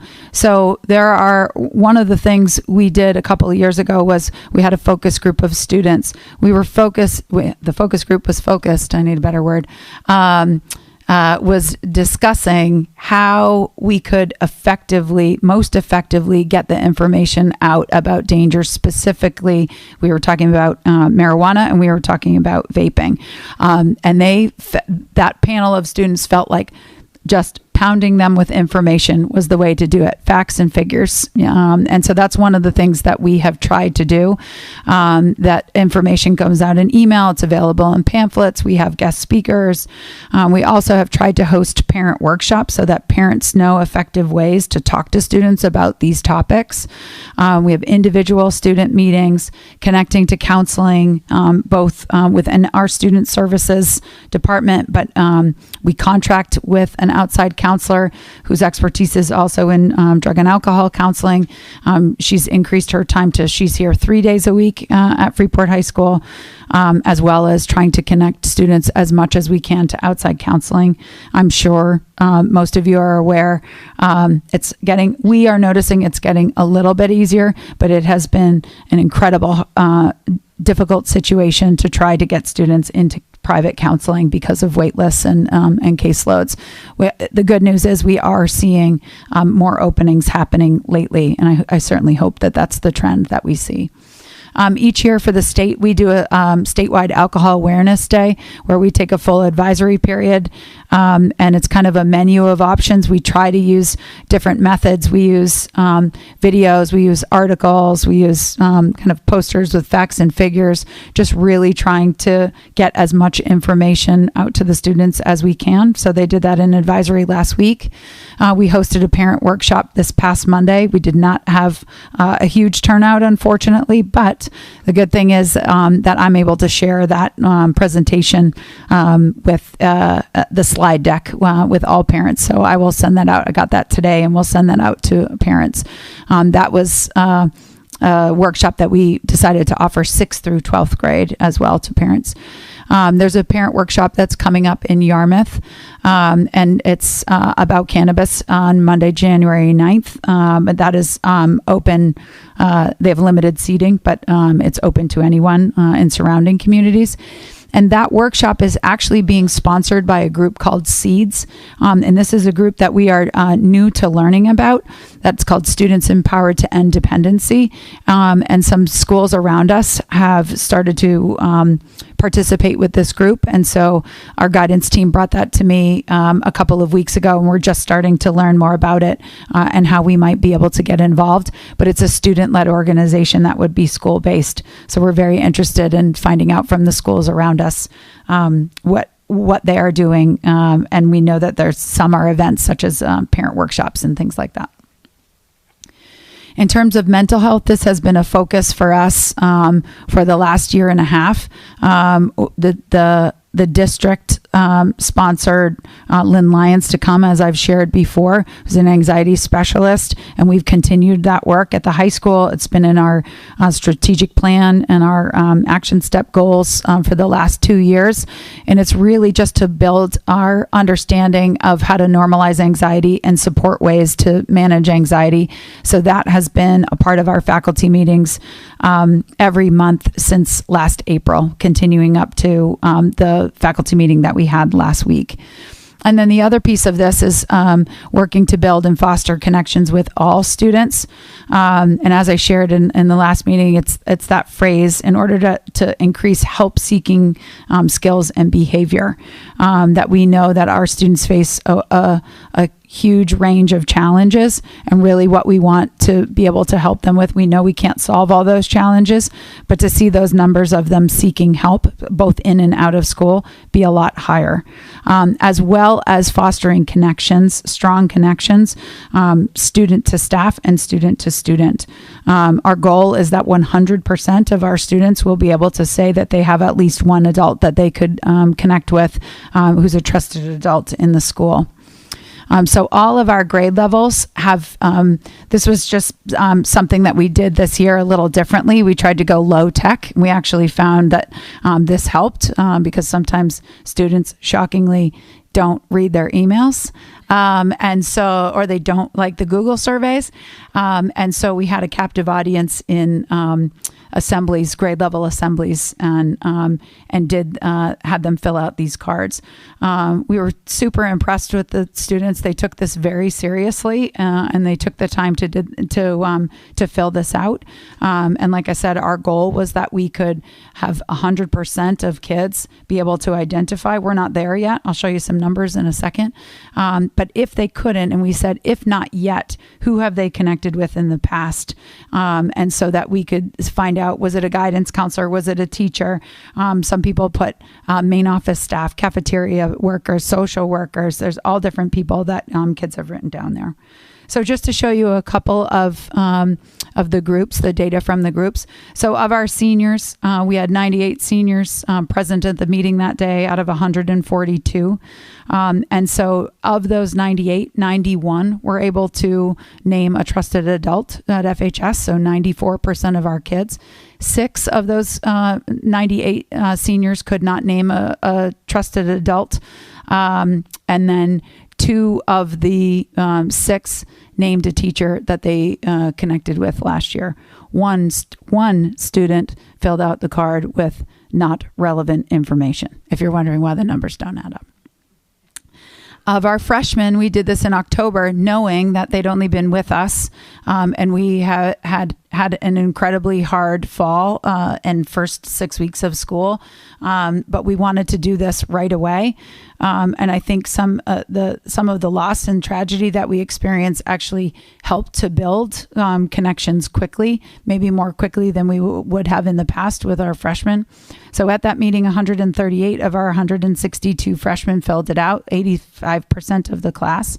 And in the first weeks in the first 6 weeks of school, 89 of those 138 kids could name a trusted adult. So 64%. 49 could not, but it was, like I said, it was after 7 weeks. And many of those 49 specifically named a teacher that they had connected with in 8th grade. The 10th and 11th graders filled this out as well. I was just doing this for time's sake to just show you a couple. And the idea, then they also completed a guidance survey at the last week of November. This question was in there as well. So we're able to take the data a couple of different ways. And then we'll do this again at the end of the year. And, you know, we know that some of our students are not trusting of adults and do not feel that they want to or need to connect with adults at school. And our goal is still going to be 100% of kids being able to name someone that they could go to. So one of the things that I think really kind of addresses all of these concerns, I shared this with the board, and I'm really excited to share that we have officially signed on with the JED Foundation. It was a significant cost, but I was able to get grant funding for 75% of the cost, and my own budget, I moved some things around, will cover the other 25%. So we decided to push it forward and begin in January. We had the choice of January or August. So we will begin in January of 2023, and we are the first JED high school in Maine, which is wonderful. And so if you remember from my goal presentation, the JED Foundation is a multi-million-dollar nonprofit based out of New York City. Their focus for a long time has been on colleges and universities. They're at 400 or more colleges across the nation, and they've just started to dip into high schools. There's about 75 across the country, and we are one of those. I also shared information with you at the last meeting about the organization called Kyle Cares, which is a nonprofit out of Massachusetts that their whole goal is it was started by a family who lost a child to suicide, and their goal is to connect high schools with resources for mental health. And we are the first Kyle Cares school in Maine as well. And so they're closely connected. Those two organizations work very, very closely together. So when we meet, we've met with myself, a representative from JED, and the director of Kyle Cares. So this is a 3-year relationship with the contract that we have signed with the JED Foundation. And it begins in January with an in-depth analysis of what are we already doing. What do we have in place as a school? That has a student survey component, it has a staff survey component, and then they are working closely with us to collect data about what we're doing, and then they suggest enhancements and improvements. They make a strategic plan for us, but then they help us take action on that strategic plan, connect us to different resources, all sorts of things, curriculum, guest speakers, programming that we can do. And we're actually not waiting for the survey. We're already starting to move forward with Kyle Cares about some programming for the second semester because it's going to come so quickly. So the JED Foundation, I'm sorry, this is a little bit hard to read. I'm going to read it off the screen, so I got to lower my microphone. So their whole piece of their work is about these 7 areas that they look at in a college, a university, or a high school campus to try to improve student overall mental and physical wellness. Should have brought my readers. That's new for me to have readers. It's developing life skills, promoting social connectedness, identify students at risk, increase help-seeking behavior, provide mental health and substance misuse services, follow crisis managed procedures, and restrict access to potentially lethal means. So those are the different areas, and there's a huge amount of work that goes into all of those 7 different categories, but everything that we do will fall under this wheel. And so this, they're aware of our concerns. They're aware of the MIAS data. I have not shared the data with them until I shared it with all of you. But that's something that they want to look at as well and see what we're already concerned about, which many of those data points that we're worried about that I just presented fall within these 7 categories, if not to say all of them fall somewhere in there. And so the JED Foundation will be working with us to think about how we can have concrete action steps for all of those things that we're concerned about in order to support student wellness. That is our presentation. So we'll take questions for either for the high school data or for the middle school data. I think I've asked this question before. Sorry. Why does it take them over a year to get us the information? That's an excellent question. I mean, it's multiple choice, right? It is. It's like a Scantron. It is. Except that well, that's a great question. I have to find out. I have asked that question myself, but I don't know other than it's statewide. They split it up of the cycle of which schools take the survey at which time. And I don't know it always takes us a year. We usually take the survey and then get the data a full year later. But which is probably why they do it every 2 years, because yeah. Susanna. Thank you.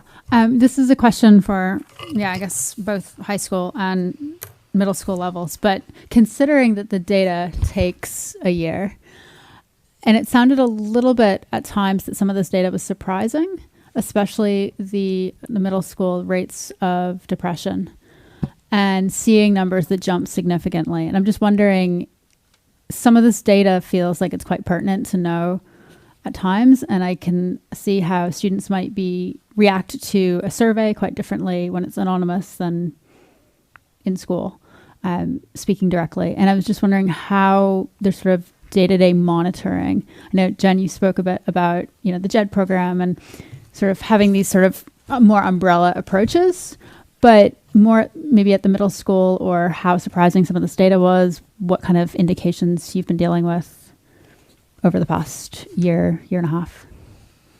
So one thing that I can say about in terms of collecting data, so we do at the high school, we do a guidance survey ourselves every year, which is some similar questions.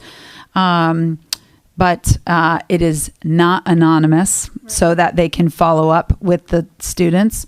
I think a lot of students from that data is not shared with me by student name. I see patterns of the data. Only the guidance counselors see the names.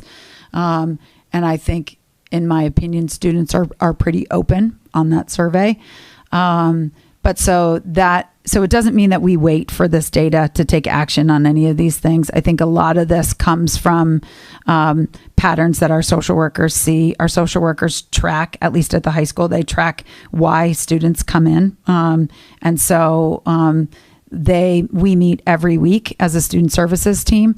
So we talk about patterns, and then we also talk about patterns across grade levels or patterns across students. And then we also talk about individual students of concern. We have kind of different areas at the high school. We have an SAT team. Our whole staff does a process once a month called targeted student support. So we're identifying students at risk. And so some of these risk factors will come up anecdotally in that. But in terms of a data report, an anonymous data report, this is the only time that we do that type of data collection. Thanks. I don't know if that answers your question for the high school. Yeah, I think so. It's just, I think I was just a little bit picking up on sort of ideas, and again, a little bit more in the middle school, that some of this felt a little bit surprising and wasn't being picked up in the day-to-day. And I guess that's what I want to know a little bit more about. In terms of, I think what makes it surprising is that it doesn't match what we see on the day-to-day. So that's what makes this surprise, right? When you have a disconnect between what you're looking at as one data source and a different data source. So we do have, quite close connections with kids, because a lot of our kids are with us for a long time, along with families. So families will often report that they have some concerns about how their child's doing, or what their child may be withdrawing, or those sort of aspects. We have peers who are actually very good about reporting if friends are saying things that concern them, either through social media or in person, and they're very good at reporting, and our guidance team follow up immediately. And as you can imagine, as all teachers being mandated reporters, anytime there's voices of concern, even at our youngest children on up, those are addressed like in the moment. And so that's what was most surprising, is that on this particular survey, that kind of 1 in 3 type number does not match what we experience on a day-to-day basis. So it's a little tricky to tease that out, because obviously it is anonymous. But it, as a result of that, we do look back at what are we using as our means of looking for that. Are there things that we're missing? Because we're certainly not responding. That is immediate. And then what we've done specifically this fall is to really kind of double down on connecting, making sure kids are connected. And with early adolescence, that's crucial anyway, regardless of that data, right? That sense of belonging is such a massive priority developmentally. So we've really looked at what are different ways in which we can help kids to make those connections beyond just sort of like classroom, and ensuring that that's part of their school experience also.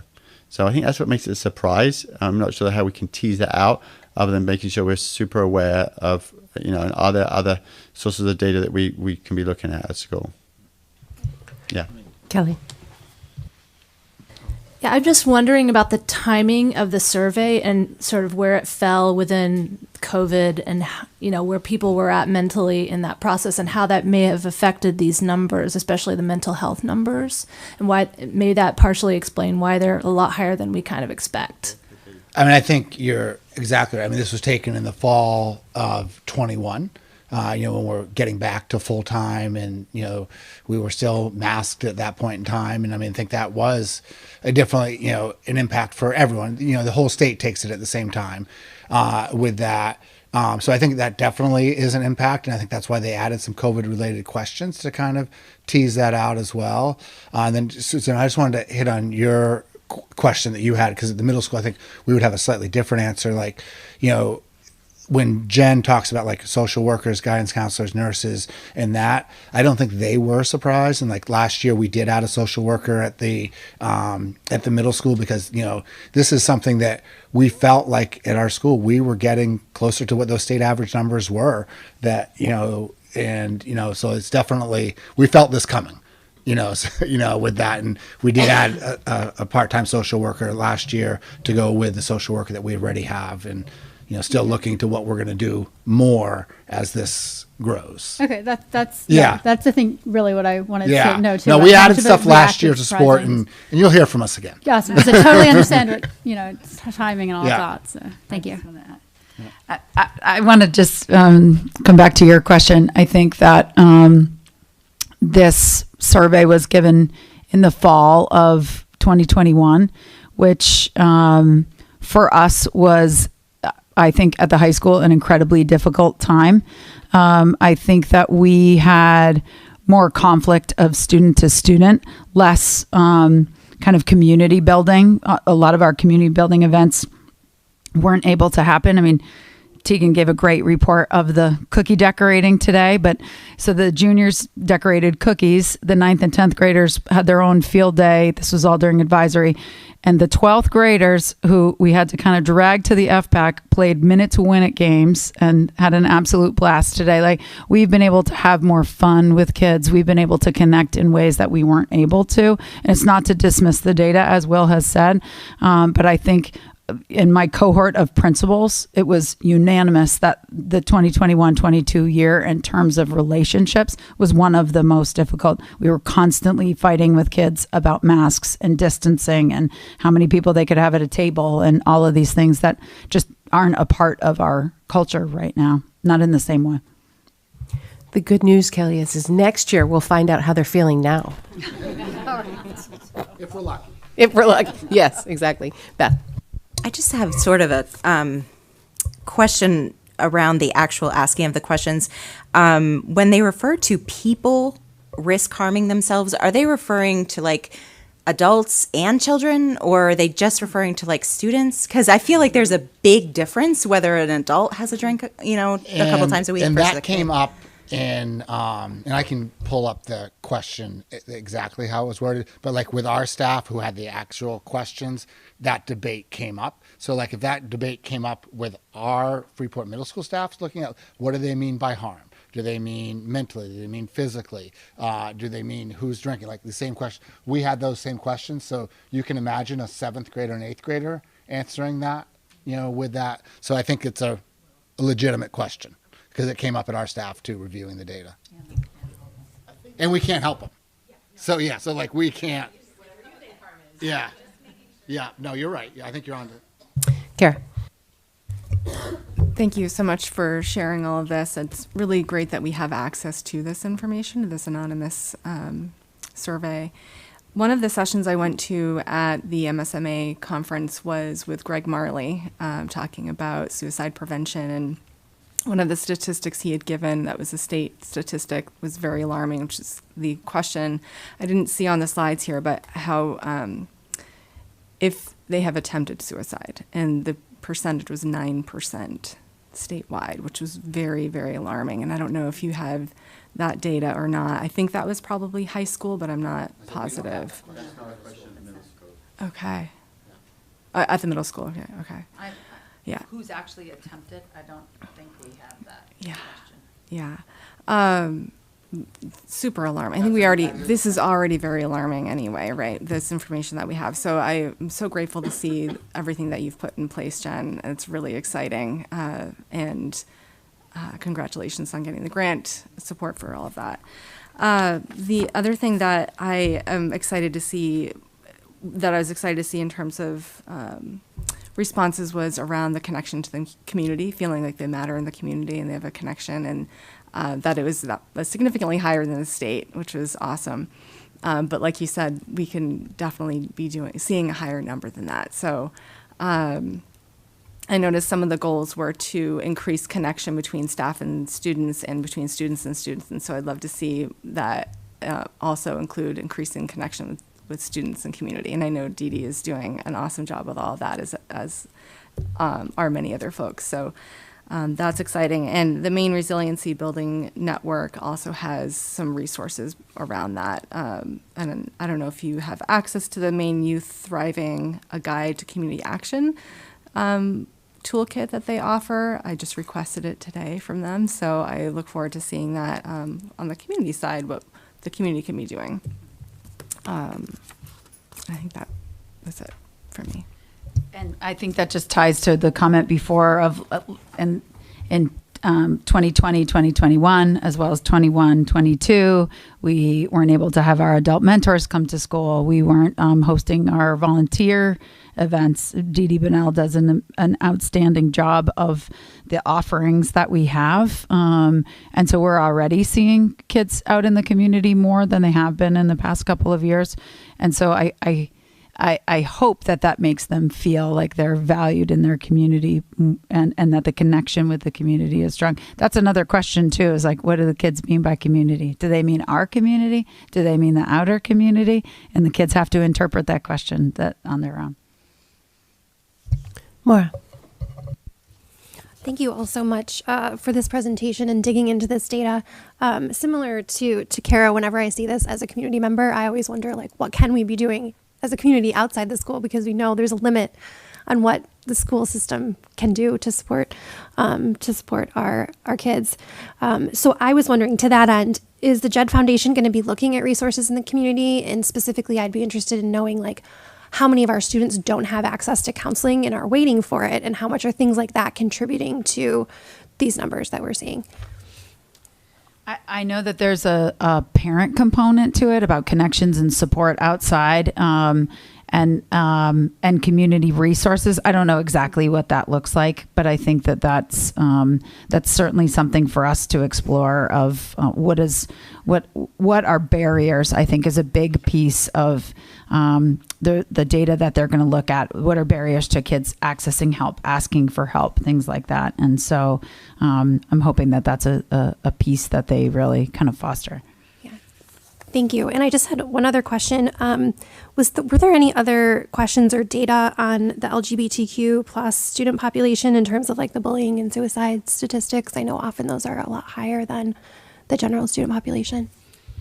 I don't think that they broke it down in that way, which would be interesting to see, though. Maddie. Yeah, I think at the NAMI presentation that I went to, I feel like they did, probably at the state level they can look at that, but it would be identifying at the school level for that. But I think, Jean, you were there with me. I think that they did break that down, and it was alarming. And I think probably the sample size would be small and it would be identifiable, so that's why they wouldn't. And I know Equity Maine has shared some stats with our staff when they've come in and worked with us as well, and it is a much higher level. I really just wanted to thank you all, not just for digging into the data, but how quickly you are taking action. Jen, you in particular at the high school, the JED program looks incredible. The fact that those identified areas on the wheel look wonderful, and the fact that they're going to help put a strategic plan together is great.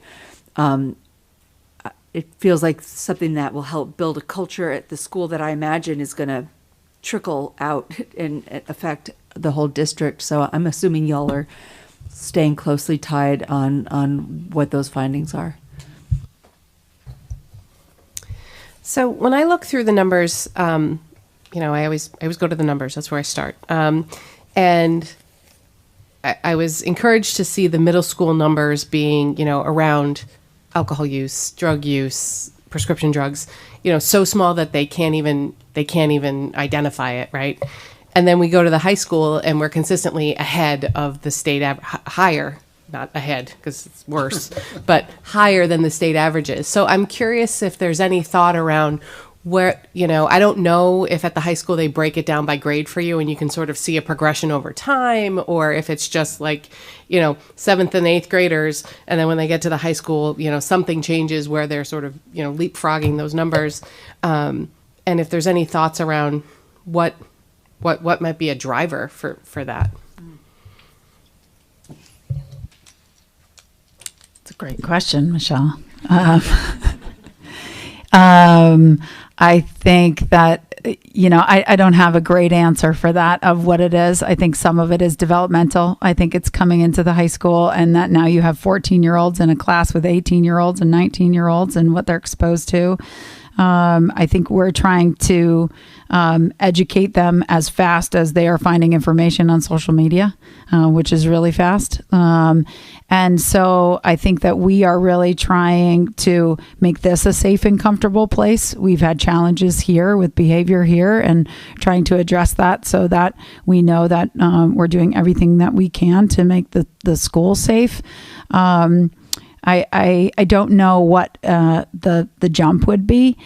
One of the things, I can't speak for this for my two friends behind me. They can speak of this.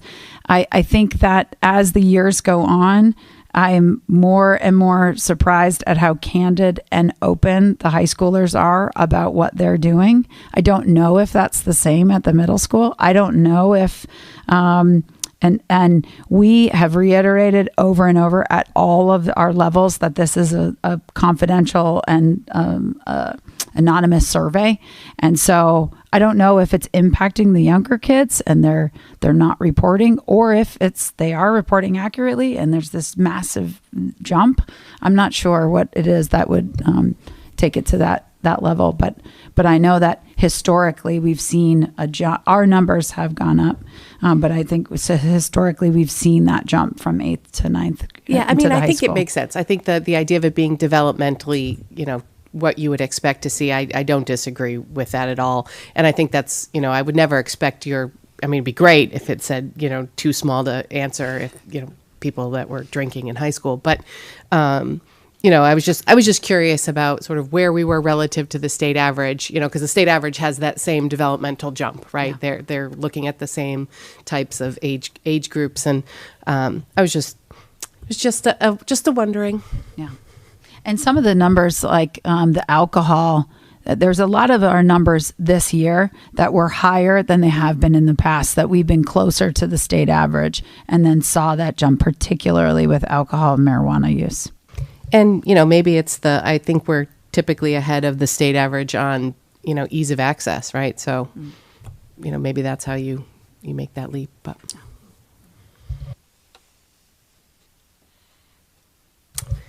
any other questions, comments? All right. See you in 2 years. Yeah, right. You wish.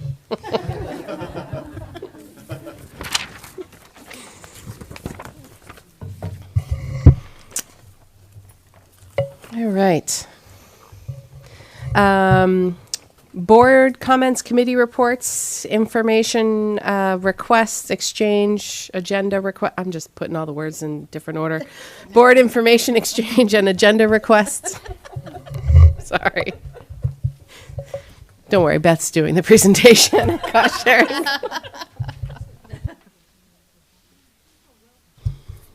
Yeah, I have two. I have a fun one, and then I guess a sober one. Let's do the fun one first. I'd like to just put forward into the notes of the budget process. I'd like to see if we could get a new Volvo for Tegan. For so Tegan. if you could sort of work that in, Jen, if you're still here. Tegan needs a new Volvo.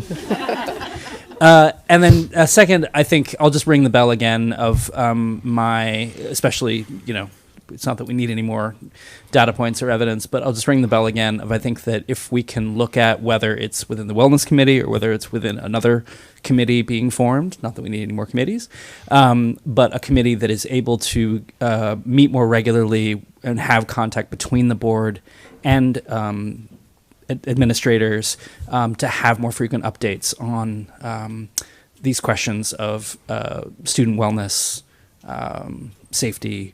I just think that, we're getting frequent updates, but I think that having a direct channel through the board would be important.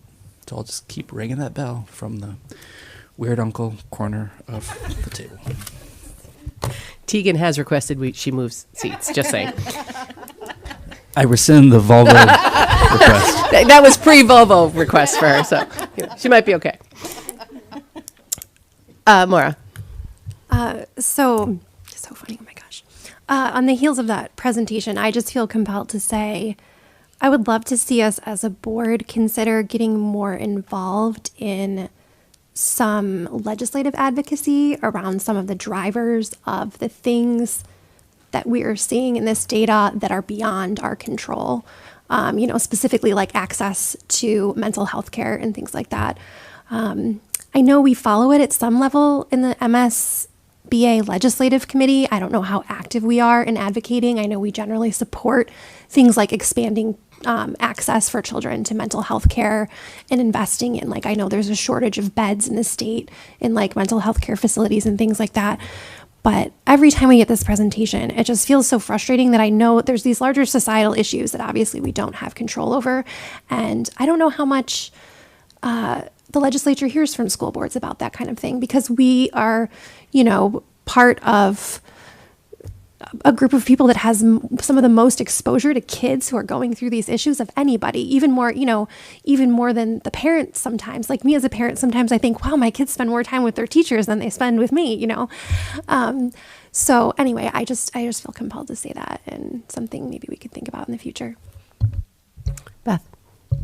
Well, Maura, since you brought that up, I brought my letter from Maddie Daughtry.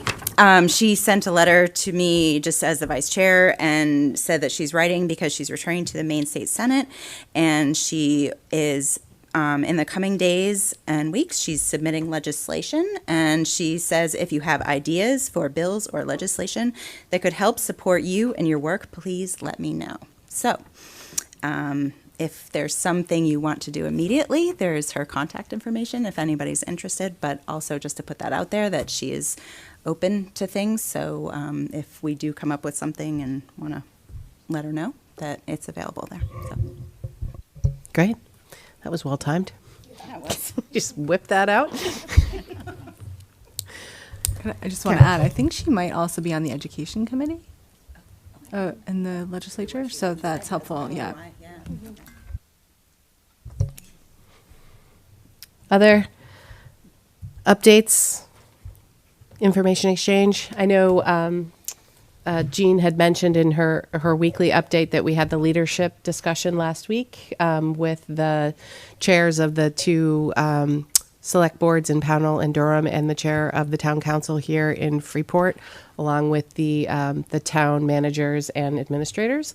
And I thought that was great. It was a great opportunity for them to get to meet Jean, because it's the superintendent is such an important role in the community across three towns that, they may or may not have had an opportunity yet to meet Jean. So that was great for them to learn a little bit more about her, and for her to meet sort of the leadership amongst the three towns. We talked about cost sharing. We talked about, just other things that were happening. We talked about our new Mainers and, what that looks like over time, and, supports in place for them. And I felt like it was a productive discussion, as it always is. But just wanted to let you guys all know that we did do that. We did continue that annual meeting, and I thought it was great. So, any other comments, questions? Maddie? Didn't we used to all get invited to that? Or is that a different meeting? That was a different meeting. That was a budget meeting. That was once the budget was adopted. And I don't remember why that one went away. I felt like maybe it wasn't as productive. Because at that point we'd adopted it, so there wasn't much we could do. So I think instead, we kind of started doing meetings in each town. And I know we've had some of the town councilors and select board members come to those meetings and ask some questions if they had them. But yeah, no, that was specifically around the budget. Yeah. Yeah, it's been a while since we had one of those. I don't recall the year we decided to stop doing them, but yeah, it was definitely pre-COVID. Maybe that was why. But Colin. How do I ask this question? Am I right in assuming that at a town level, in terms of town leadership and in terms of the way the towns understand their obligations to their communities, does anything having to do with young people effectively fall under sort of the purview of the school system. I guess why I'm asking this is because Tamara's point about some of the concerns that were raised this evening in the presentation do seem like they're relative to our larger society, and they're related to our larger community. And I'm just sort of curious whether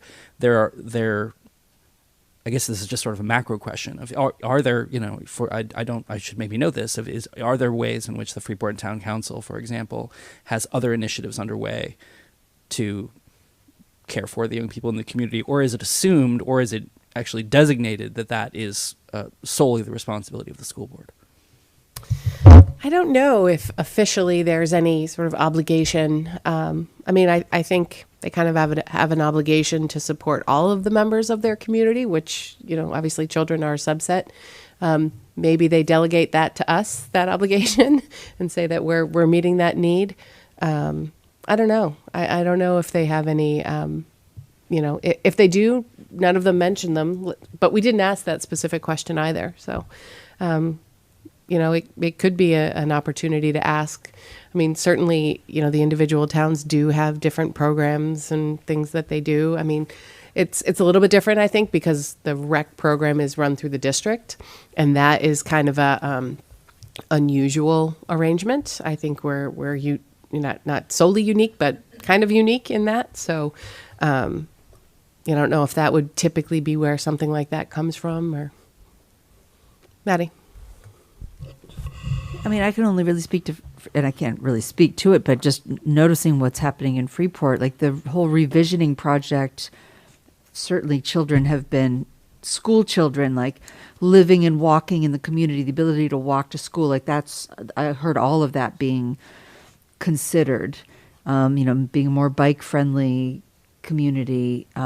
There's something. Oh, the library. The library is under the town's purview, and obviously our library is very connected to the middle school, especially. So, I don't know that it doesn't feel to me that they'd hand it off just. Yeah, I guess my question is very much informed and perhaps a little blinkered by the presentation we just got. I'm just sort of wondering whether, for example, if we're getting this information about statistics around substance use and availability of those substances, I'm just sort of curious whether it seems, our administrators are taking it very seriously, that they have a responsibility to educate the young people around that. I'm just sort of curious about, is that really the only channel where as a community we sort of directly support that outcome, or whether there are mechanisms that are in place at other in our towns where that same information could be passed along more directly, or there could be other activities undertaken so that it's not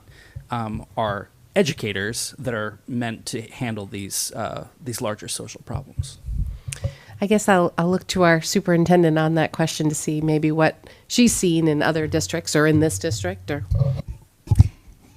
it's really the purview of the school because it falls under education for that. And I think in terms of this topic, there may be communities that have conversations as a community that this is an issue in our community. For example, if we know that's what we're seeing in the high school, so it's also being seen for young adults that don't attend school, or other adults in all three of our communities, that it's not just a teen problem here, but certainly it's reflective of the community we live in. And I think that's where you might see somewhere at the community level, they would have some working groups together to say, how do we address the bigger problem, which is that societal problem and the problem that was within our community, because it's really not. I just think it's indicative of what we see in our bigger community when we're seeing that in the school, for sure. And if there's any ways that we can partner with our communities to address it. Thank you. All right. We got to get moving, guys. It is 3 minutes of 9, and we still have several things on the agenda. All right. So we are going to move on to policy. And I'm going to hand it over to Maddie. But first, I'm going to get a motion. Do we have a motion for consideration and approval of first read for the following policies? IHBEA, Program for English. That was appropriate. Program for English Language Learners, and IHBEA-R, the LAU plan. What? Skipped over the committee report. Oh, yeah, I did. Sorry, moving on. I'll make it quick. I mean, Aren't we're you just gonna going be to talk there- about this? We're going to be there in 2 seconds. Okay. But we meet. Oh my God! Now I can't put letters together. We met twice. We met first around the ones that we're about to try to pass through first read, IHBEA and BEAR. We didn't quite get to child find. Well, we did. We got to child find, but we have some questions about language that we want clarified that we hope to perhaps quote law, but we need to figure that all out. So we didn't, that's not in front of you today. And we didn't get to JRA. And then we met again. Thank you, Kelly, for raising your question at our last meeting about JLCD. We had a special meeting, and are we looking at that tonight? We are, it is in our packet. We are looking at that tonight. So we did, we sought to clarify that language around the question that you had, Kelly. So that's the committee report. Any questions? All right, you just gave me an opportunity to fix my motion. Thank you. All right, so moving on to 11, policy review. Do I have a motion for consideration and approval of first read of the following policies? IHBEA, Program for English Language Learners, and IHBEA-R, the LAU plan. Thank you, Maddie and Candy.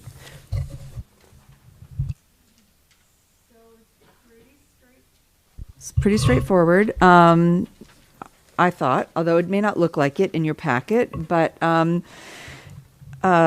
this is around change in language. And then I think we added some of our own changes, realizing that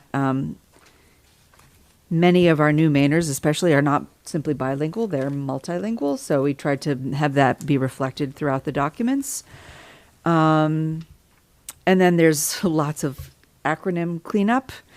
And then we just got into cleaning up some other language as well that we didn't think made sense. So, for example, if you look on page 3 of 6 of IHBEA-R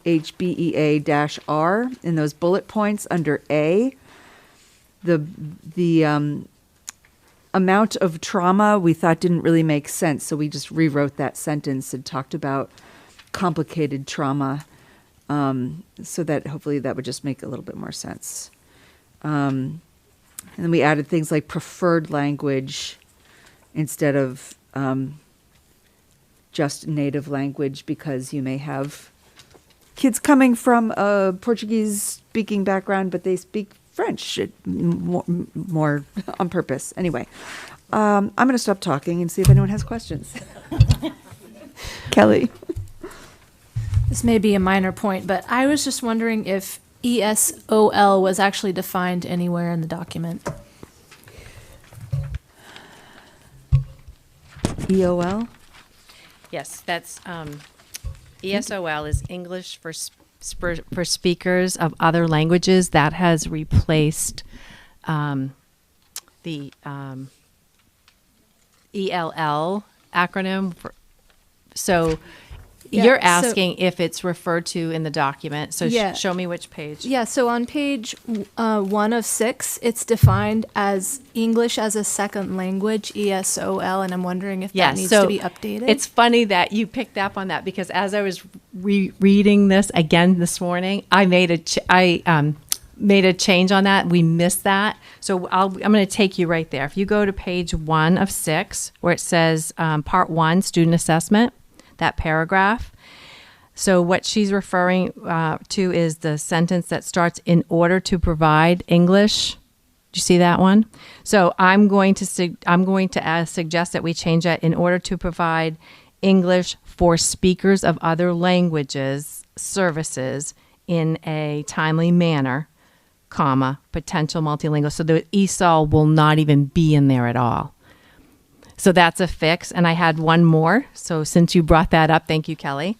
There's one more that I picked up on, and that is on page 4. At the bottom, section B, the very last sentence, instead of defining English as a second language, we'll change that to English for speakers of other languages, . So those will be 2 fixes when we bring it back to second read. We missed those. There were so many. Just to point out too that the multilingual learners, that is a main change in law. They are now referring to them as multilinguistic learners. So it's MLs, not MLLs. It's MLs. Thank you, multilingual learners.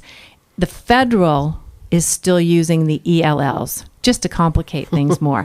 So if you see it referred to, it may not be wrong, but everyone in Maine is referring to them as MLs. But Cynthia, I don't think we got to Kelly's question. Because ESOL is contained throughout the document, but I think she's right that we do not define it anywhere. I think your first correction, but I would leave at ESOL in parenthetically there, and then you've then defined it. Yeah. Yep. Yeah. So are you changing the name of the policy? Yes. Should that have been the name of the policy I read in the motion? So I know, Ginny but it's not has, what we have in the motion. Yes, but Ginny has, I didn't check with her this time, but we've done this before.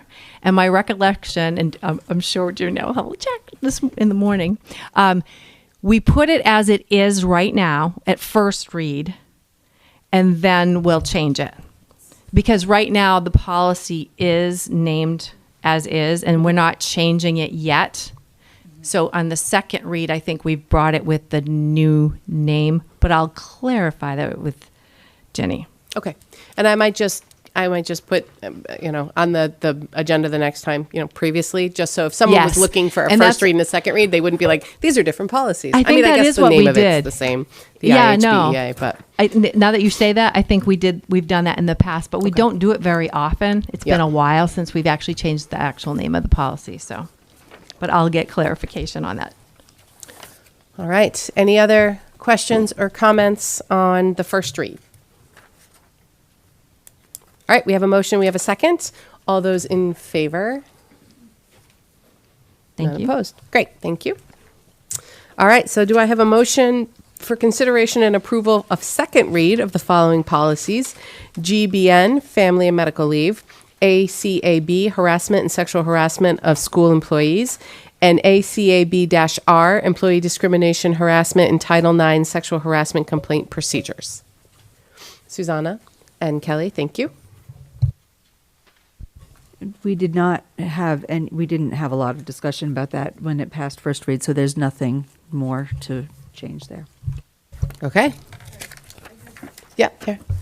I have a question. I apologize that I didn't ask this at the first read, but I noticed that there is also an administrative procedures for federal and Maine leave policies. There are 2 different policies separate that are about the administrative procedures that have a lot of the same language in it. So we mentioned at the last meeting that those are all combined now here. So if you look at, take you to the top of page 1.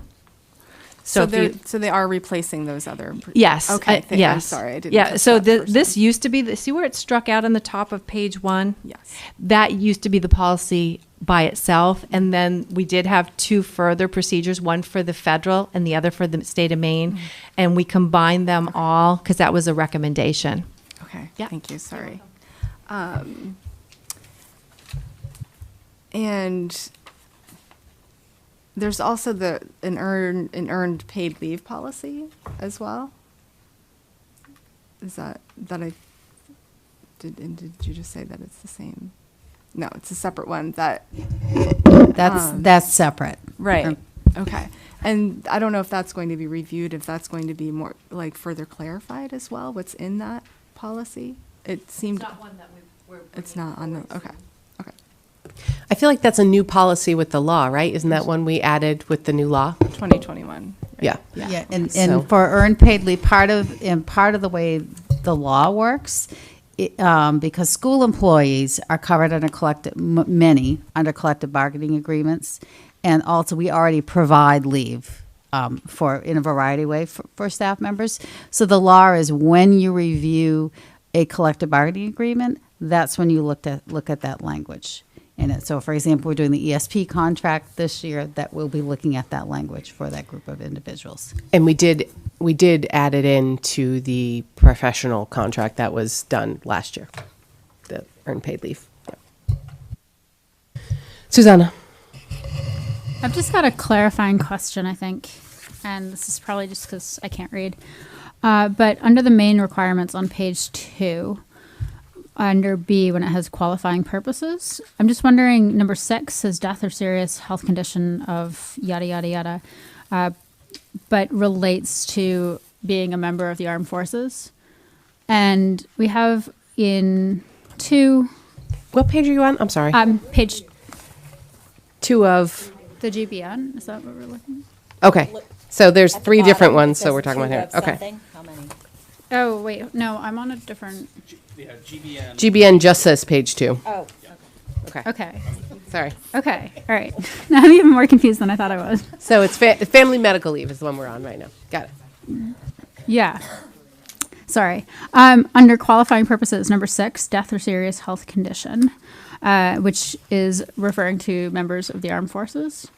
And I'm just wondering why death is not referenced here under another qualifying condition, because it's qualified there. But we have 2, which is effectively the same thing under serious health conditions, but doesn't have the armed forces stipulation.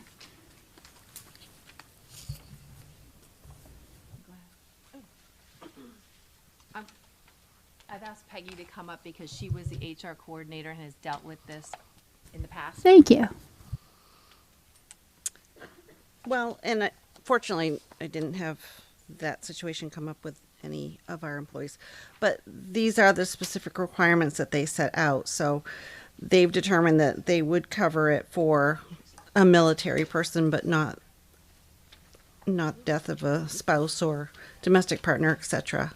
It's just the language that the law is. Okay, so this is directly copied from the law. Okay, that's Yeah. what I wasn't 100% certain. So thank you. Yeah, we have no leeway in that.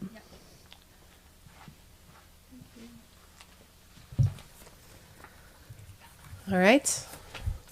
Everyone good? All right. All right, so we have a motion, we have a second for the second read of these policies. All those in favor? None opposed. Thank you. Okay, so C, under the policy review, is consideration and approval to reconsider and revise policy JLCD, administration of medication to students. So if you look on page 4 of 8, highlighted in yellow is the language change that we're recommending. Jen. So what's highlighted is it talks about medication regulated by Schedule 2 of controlled substances, which sounds like if it's regulated, like, is that the kind of law, for lack of a better word, that you can't have any more than 1 week except for if it's being used to treat ADHD? What we did is we confirmed with the nurses. I'm looking to Cynthia to tell me if I'm misremembering this. That actually, in one of our schools, I think we were allowing for a month's supply to be kept on hand for the treatment of ADHD, but only that one medication. So that's why we made that specific to that treatment plan. So the reason we're revisiting it is because we had a second read on this that said we would only do it for 1 week. Right, I remember that conversation. Okay. At the last one. And the question was why did we pick 1 week? Right. Is it by law? And there was a little bit of confusion at that point. We thought that maybe that was what the law stated. Cynthia went back, did some clarification. It is not. In The fact, law states 20 days. I guess the law states 20 days. It's a local decision. So I do kind of have an issue with that because I feel like there's a whole reason why Schedule 2 controlled substances are that, and that's because of how dangerous they are. Right. And I have a hard time that we're going to just designate one of those medications due to a diagnosis as being allowed more days. It's not one medication. There's more than one Schedule 2 drug for that so particular, but it is one diagnosis. Yeah. Right. That's what I do. I do find that to be, that's a weirdly confusing situation. Let me give you the rationale. And I'm not biased one way or the other, Right. but the rationale is that we have several students that have this diagnosis, and it can create a hardship for somebody who's on something all of the time or a parent to weekly have to come in and drop that off. It's a convenience, but I'm not debating the other part, but that was the rationale behind that, because that's kind of a common diagnosis that we do see in schools. Right. The medication is no less problematic than all the rest of the Schedule 2s. That's, I guess. So I guess what I would like to put forward is that I would be fine with just changing it to a 20-day supply for Schedule 2 drugs rather than pulling out one diagnosis. And that would clear up completely the parental hardship, which is we'd still be allowing 20 days, but I don't feel like we should pull out one diagnosis and say, well, those could be 20 days, that medication, but that medication is just as dangerous as one that you're then saying 10 days. So if we could do, I feel comfortable if we did 20 days for any Schedule 2 medication. If we're going to do it for one, we might as well do it for all of them. Right. I guess the question is are there other Schedule 2 medications that are taken at a daily frequency? We talked about this actually, and I think the answer was no. It's only that, and I think we decided to have it pertain to that condition. Why did we decide that? Because elsewhere in the document, I think we do that.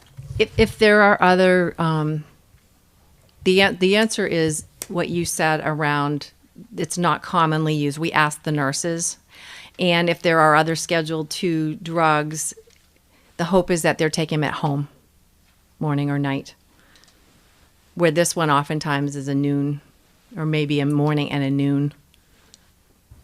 I don't want to create hardship, but I think we should make the language cleaner that if we're going to allow one of those medications to be a 20-day, those medications are all in a bucket together. And so if there was a situation where another student with a different diagnosis needed to take a Schedule 2 medication, why are then they given the hardship of only having 10 days, where we allow 20 days for a different diagnosis?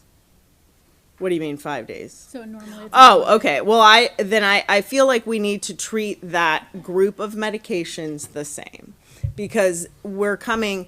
I would be fine with 20 days. Like, I'm not having an issue with the days at all. What I'm having an issue with is that we're then creating a situation where we're designating what Schedule 2 drugs are more problematic than others, and that is not true. It's a board decision. Kelly. Yeah, I think you make a really good point. I just wanted to ask one kind of theoretical question, and that is, what if there was a child that, say, had a short-term pain issue, for example, and was taking some kind of opioid, something that maybe would be considered more dangerous than Ritalin? Would that be something that we would want to think about as we're thinking about this language? Would it be classified as a Schedule 2, or would it be different? Opioids are, yeah. So they would be in the same classification. Would they be considered, in the same level of desirability as street value and addictive properties, etc. That's all. It's sort of just something to think about. I don't think we get to decide that. That's the point. That's why they're in a group of drugs together. They are all as sought after as, there's not one, that's why there's different classes of drugs. So I just think that if we are going to allow a 20-day supply for Ritalin or whatever other Schedule IIs are for ADHD, I feel like we need to be fair and allow that for any other Schedule II drugs. Colin. Yeah, I think you raise a really good point, and I think the other piece, and I admit I was driving on South Freeport Road where there's terrible cell reception, taking my child to school during this call that we were revisiting this. So my ability to participate in that conversation was limited. But I'm now also thinking that, at the end of the day, really the purpose of this from a district perspective is basically to say we do not want to have a collection of Schedule II drugs in a particular place in the school that could be accessed. And I guess it kind of comes down to like, what's our rationale for how much of any of those drugs are we comfortable having? Is it, again, and I don't know the right metric to use, but is it, I'm going to use an absurd metric, but a pound. We're willing to have like a pound of Ritalin, a pound of Schedule II drugs, whatever they are. We're comfortable having that in our locker. We are not comfortable having 5. At a certain point, it kind of seems like it comes down to that. If somebody were to break in and to steal that, how much would they get? Susanna? I have sort of a similar question. Just pushing back, Maddie, you saying that specifying ADHD here just because there aren't other conditions in which people might be taking Schedule II drugs on a daily basis, or just what you had just said. That's not true. And I know that I, for example, have been on a Schedule II drug since I was about in 5th grade that I had during school. I mean, there are a variety of other cases that it's not just ADHD. And I'm just wondering whether we can maybe work on the language, either if we want to specify something, but have it, sort of a designated for the treatment, through prior approval or prior discussion with the medical team or something like that, which leaves it a little bit more open to making sure that the students have the appropriate prescription, the appropriate doctor saying, yes, you need to be able to have access to this at school, rather than specifying specifically what the medication should be or what the symptom, what the diagnosis should be for that. Maddie? I'm probably misremembering a lot. I'm trying to remember what I was told. Previously, I haven't been saying my thoughts, but I'm going to attempt to do that now. But I might be ignorant of some things, and so I'm going to look to the experts to step in if I say something ignorant. I don't think we want to get into that level of oversight of anybody's their relationship with their doctor. So I would hesitate to go that far.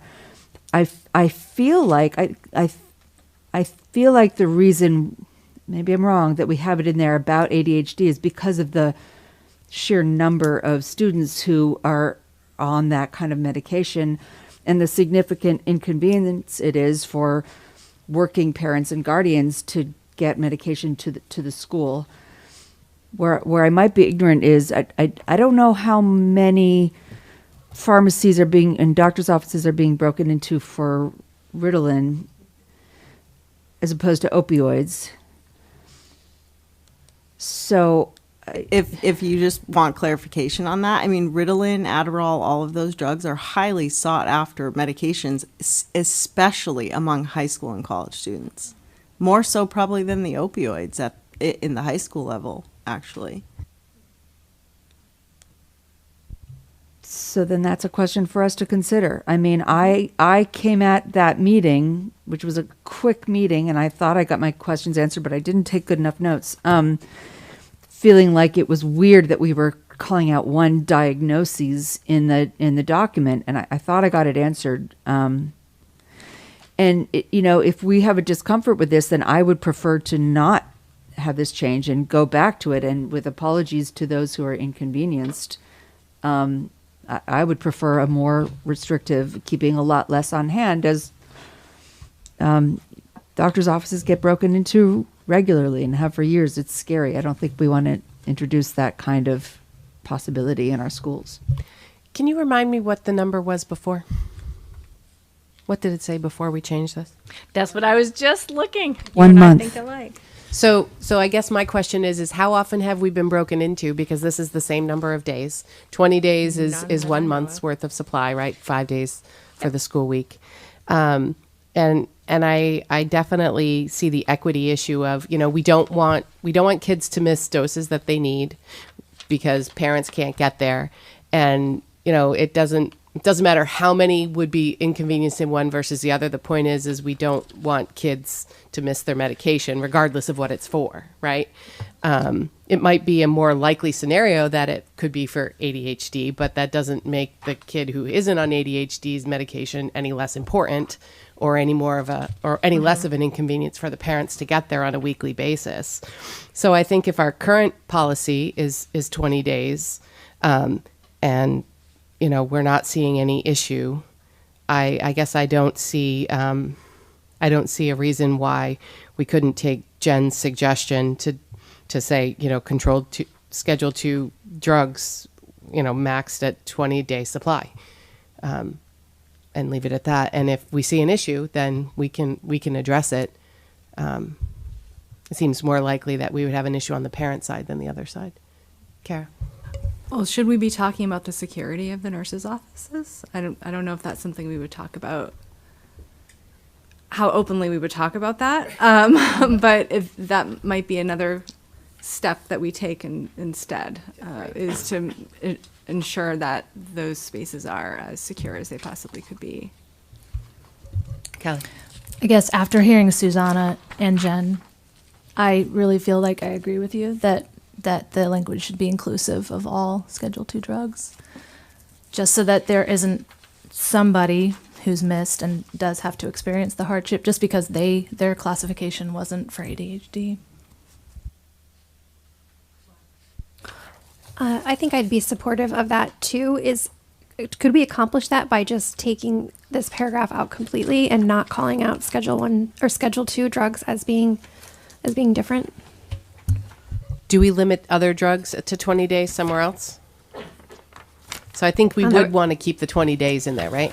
On the page right before at the bottom, it says no. Yes, I believe it. Oh, it does It's say all that, no 20 more days. than a 20-day supply. Yeah. Okay. Can I just the suggestion came from our lawyers, correct? No, this is not. It was thought by the nurses originally that it was in Chapter 40. When I dug into it, the nurse came from the nurses. The Originally, nurse, the 5-day came from the nurses. It's a local decision. Yeah, it's. But they were not the in- one who suggested Yes. we review this. Yeah. Okay. Yes. But they thought it was in law, and that They did. and so they were trying to help us abide by the law, which is very helpful. Yes. But since that was not, because I was just trying to remember whether it was under advice from council that we should limit the amount No. that we had. But if that's not an issue, I would agree with yes. Let's keep it at 20 days. Yeah, I contacted Charlotte Bates at MSMA, and she's the one that said, no, it is not in law. It's a local decision. Yeah, I mean, I think if you read through that paragraph before, right, no more than a 20-day, 1 month supply of medication shall be kept at school, and you eliminate the next paragraph, and then you just move on to scheduled medications regulated will not be accepted at school unless part of the individual health plan. I think that kind of meets the needs, right, of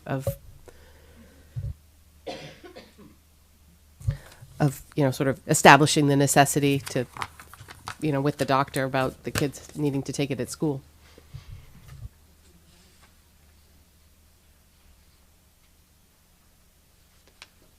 So do you want to do a motion with that change? Well, good news, we didn't take a motion yet. Yeah, we did it.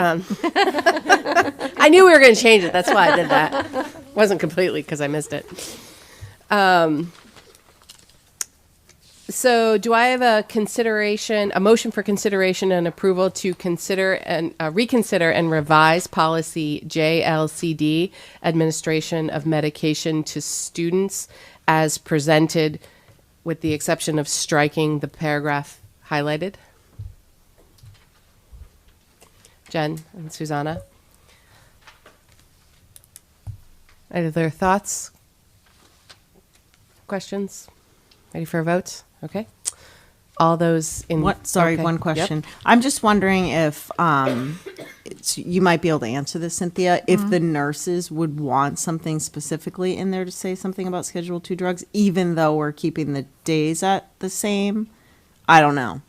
I'm not a medical person, so. The following paragraph talks about those the narcotics, the federal medications. regulations. So I feel like we're probably It's okay there. with that. Okay. All right. All those in favor?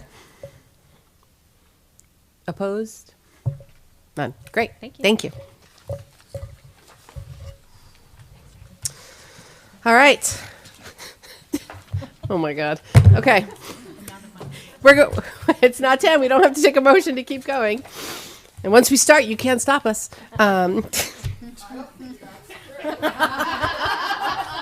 Yes, it is. I have a note from my nurse that says that we can stop you. All right. New business. School finance cost sharing 101. We will try to keep it to less than 60 minutes. But we don't want to limit people's ability to ask questions. So we'll go through the presentation. We'll ask questions. If it seems like there are a lot of in-depth questions that people's brains maybe aren't quite at peak capacity to process right now, we can collect those and revisit them next year, because this is the last time we meet until 2023. Not like next year, just next year. All right, so I'm going to pass it over to Beth. All right, Michelle keeps talking about a presentation, but I'm literally just going over what's in your packet, so I don't have anything fancy for you. I'm sorry. So obviously what we tried to do with this was just simplify as much as possible with still being very correct around how the cost sharing works and how the budget is built. I know you guys have all had a chance to read it, but I know sometimes if you haven't seen it before, it gets a little confusing with all the terminology. So I'll just kind of start by going over the first page. And so it has obviously the annual budget consists of the required local contribution. And so that would be for each of the towns, all the towns together, and the local cost sharing, again, with all the towns, and then plus the total outside contribution to the RSU, which is all of those things are defined below. And that's what makes up our budget. And so the required local contribution is the amount required to be raised locally to qualify for state subsidy. Each town's RLC is communicated in the ED 279, Section 4C. So you guys have your ED 279.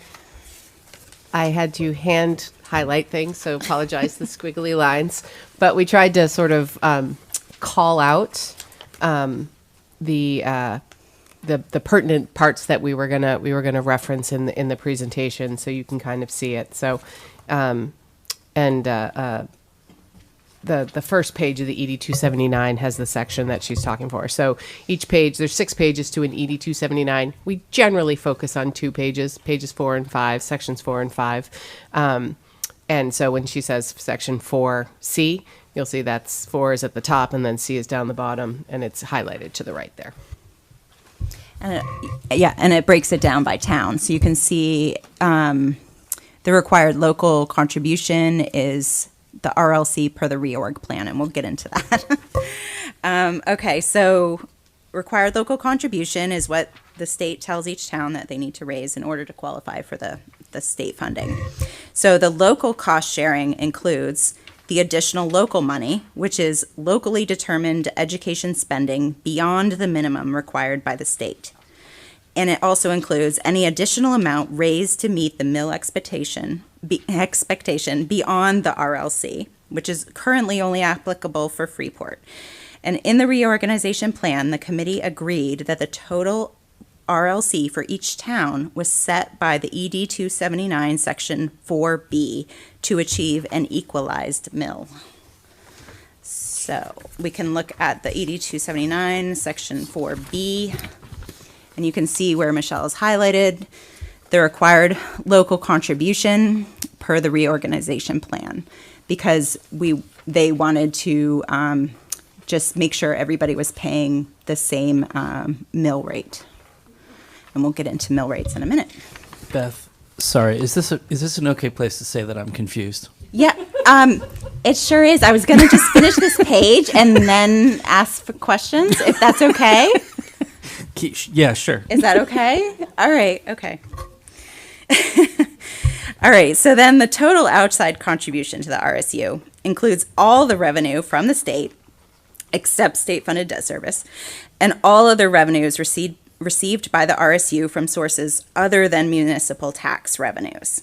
So, and then we said the state subsidy, those amounts are determined annually by the state, and the same with the minimum special ed adjustment, and any other adjustments are all determined by the state. So those are the three sections that make up the whole budget, and I will take questions. Colin?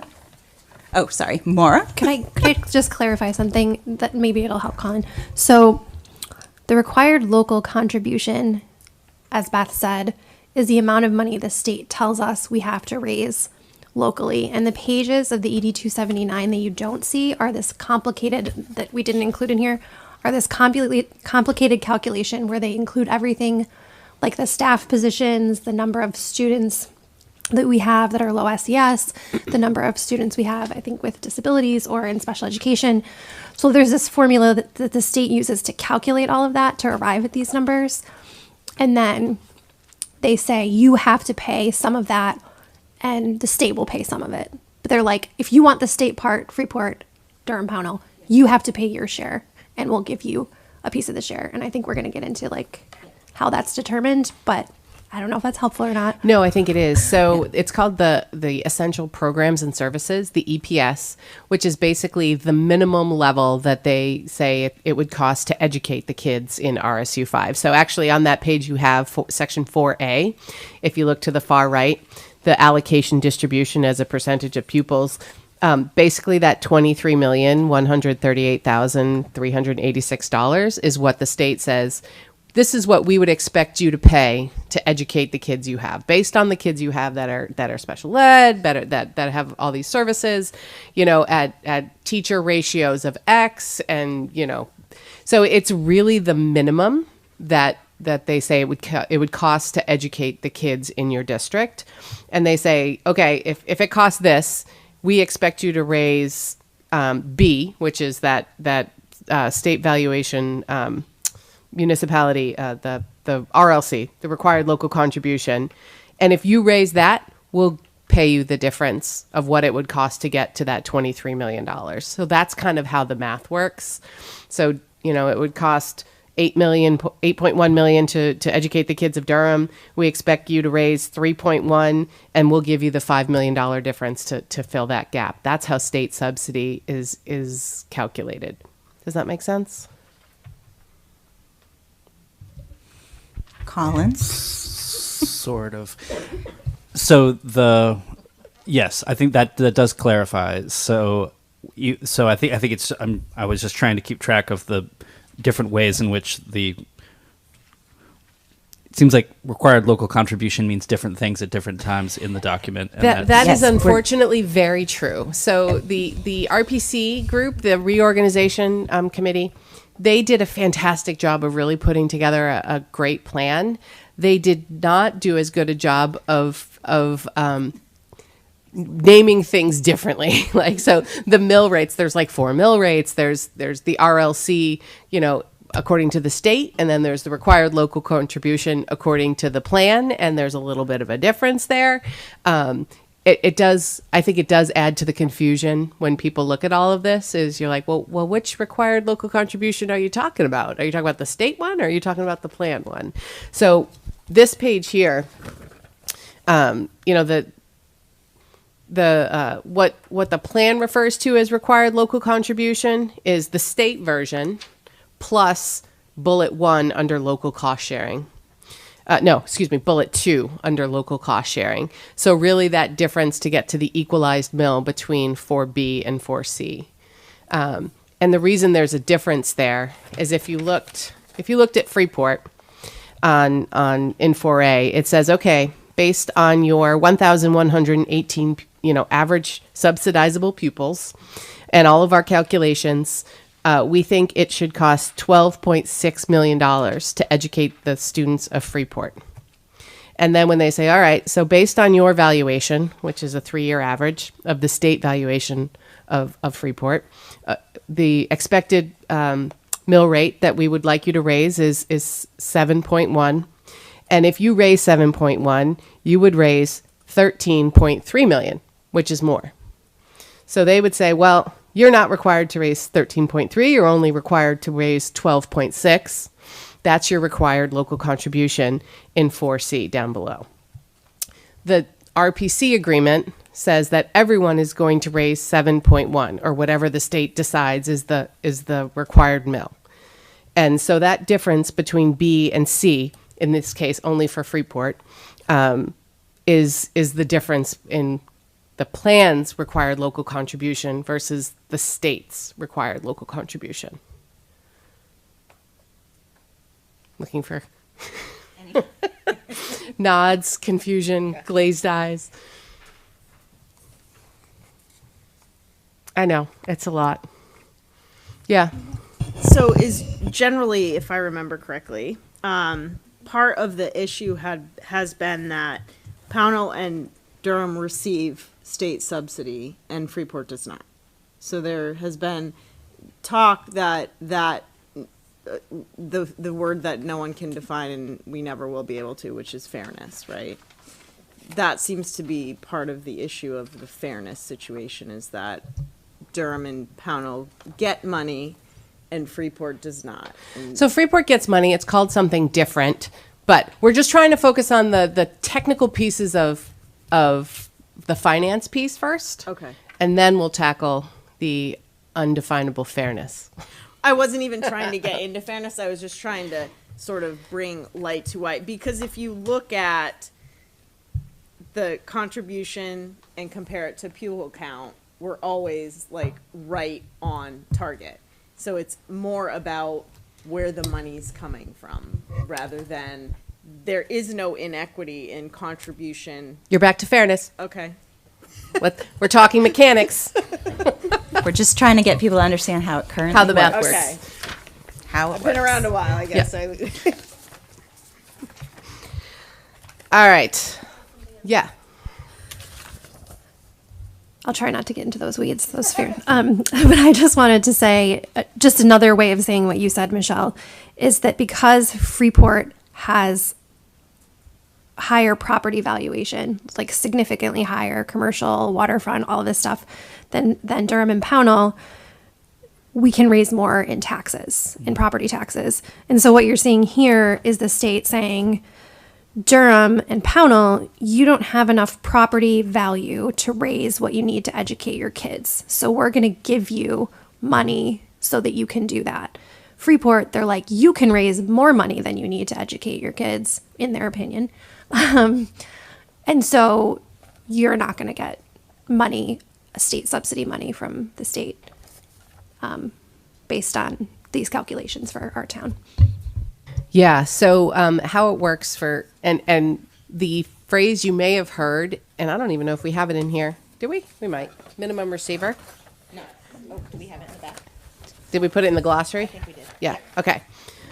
So So municipality that's able to raise the full amount of. She's on the definitions page if anyone's interested. Which we did not number our pages. I'm sorry. You could, yes. All right, everyone, take 1 second. Number your pages.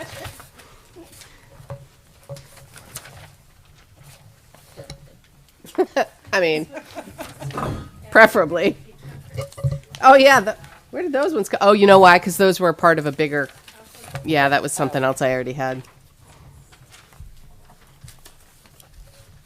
All right, I got 10 pages. Everybody get 10 pages? All right. Yeah, so on page 5, we just put some definitions of some additional terms. So that ED 279 is on there. Also in the presentation in the email, you can see it's a link, so you could click it. You could go see the ED 279 and spend hours digging around in their formulas. You could look at any district. You could go back 10 years. I mean, it has a lot of really good information in it. You know, I mean, the thing to realize about the ED 279 is it's already based on pupil count, right? It's already based on pupil count and it's already based on valuation. The EPS is based on the pupil count and the funding is based on the valuation. So those are really embedded in how the state calculates this, uses this ED 279. Just you have brought me so close, and maybe all the way to clarity, which is. I mean, that'd be awesome. better than me, because. So just, I guess because I think this was tripping me up as I was trying to think this through, was so one of the required local contributions, one of the ways in which that is calculated, is not impacted by our agreement. In other words, it's something that is determined by the state. Correct. So we have no agency over any decision making around what that number is. However, there is another number and equations that lead to it and factors that contribute that is also called required local contribution, that we do have agency around determining how that is structured, because that was determined by our plan. Correct. Oh my goodness! Look at you. Good Look job. at you Good all. job. No, you're doing a great job. Okay. Do we have anything else for the front page? Anybody else? Question? Okay. Move to page 2. All right. So, if you weren't confused on the first page. So this is just sort of trying to give you some examples and what the cost sharing formula actually affects. Because as Colin just said, we are set, required local contribution mostly is set by the state, except for the small choice in which was set by our plan. And then beyond that, then we have the state funding. So that comes in. And then, so the only part of the cost, the budget that the cost sharing applies to is the portion that is the additional local money. And the additional local money is, do we have a definition? It's on the first page. Oh, on the first page. Sorry, I'm all over the place. Okay, so that is what we determine, so locally determined spending beyond the minimum required by the state. So that would be beyond the EPS, the essential programs and services. Yes. And so the essential programs and services money, I think it's important to know, like, that would be like what, math, reading, maybe like, right. I mean, There's no, limited. music is not like involved. Music, athletics are not involved. Like it's gym. I mean, I don't know. It's Yeah. very so just base. to make that clear for everybody, that it's not like we're like, oh, this is so much fun to spend all this additional money of yours. But so, and then we walked through an example here. Just to show you how it's sort of calculated in case anybody is curious about that. So I'll just go over it, I guess. So you can take the total RSU spending budget, which was $37,223,151. So you can find these numbers on page 6. Oh, good. Thank you. And hopefully, except we do have a couple new folks, but hopefully this budget impact summary form looks familiar to others. It's what we have in the budget package every year. So we wanted to try and, I mean, obviously the ED 279 is kind of a new document for most people, but this should look familiar. So we wanted to try and tie the numbers back to things you've seen before. So, thank you. Yes. So yeah, if you flip back and forth, you can see that. So we're just subtracting the outside contribution, because we don't have to pay for that, and we're subtracting the local contribution because everybody has to pay for that, and then the additional local money is what's left, and then so that leaves us with the $10,969,455, which is also back under the additional local monies on the budget impact summary as well. And so, I mean, it's kind of redundant. I guess it has it here and it also has it on that page, but then just explaining the percentages and how they're applied to that additional local money. So just to be clear, these percentages are not the percentages of each town's total contribution to the budget. They're only applied to the ALM. So the example just shows if the ALM is $10,969,455, and with Pownell having the percentage of 12.60, it would calculate out to $1,382,151. So, and that also you can look back on the budget summary, and that's what it is there too. So, yeah. And so then the last thing is just taken right from the Reorganization Planning Committee's FAQs, because everybody wants to know how the percentages were decided. And so in their FAQs, it said that the percentages of ALM each town contributed to their respective school budgets prior to consolidation in the base year of 2007-2008. So in other words, each town pays the same percentage of ALM costs that it incurred the year before the RSU was formed. So, yes, Colin. Yeah, that part I don't understand, because I don't understand how I was trying to write equations in my notebook to see if it made any more sense to me, and it didn't. So you're going to teach me again. So the year before the RSU was formed, the way this is worded, it suggests that Freeport paid a certain percentage of some amount of money to its own school budget. And according to this, that would be 65.98%. Yeah, so that is very confusing, because this is quoted right from their frequently asked questions. However, we have a different understanding. My read of that is, right, because you're like, well, no, they paid 100% of their ALM because it was their ALM and they were the only ones contributing, right? Prior, right. Yeah, all three of them, right? So my understanding of how it works is they said each town paid this much above and beyond their EPS in their individual budgets. And of that total, Freeport's was 65.98% of that excess pool. They threw that all into a pool and said, if we were together and, Freeport paid $65,000 extra above EPS, and Durham paid $21,000 extra above EPS, and Pownell paid $12,000 extra above EPS. We all put in $100,000 above and beyond what the state required. And so as individual towns, we made that decision to fund at those levels. And so that's how those percentages broke down.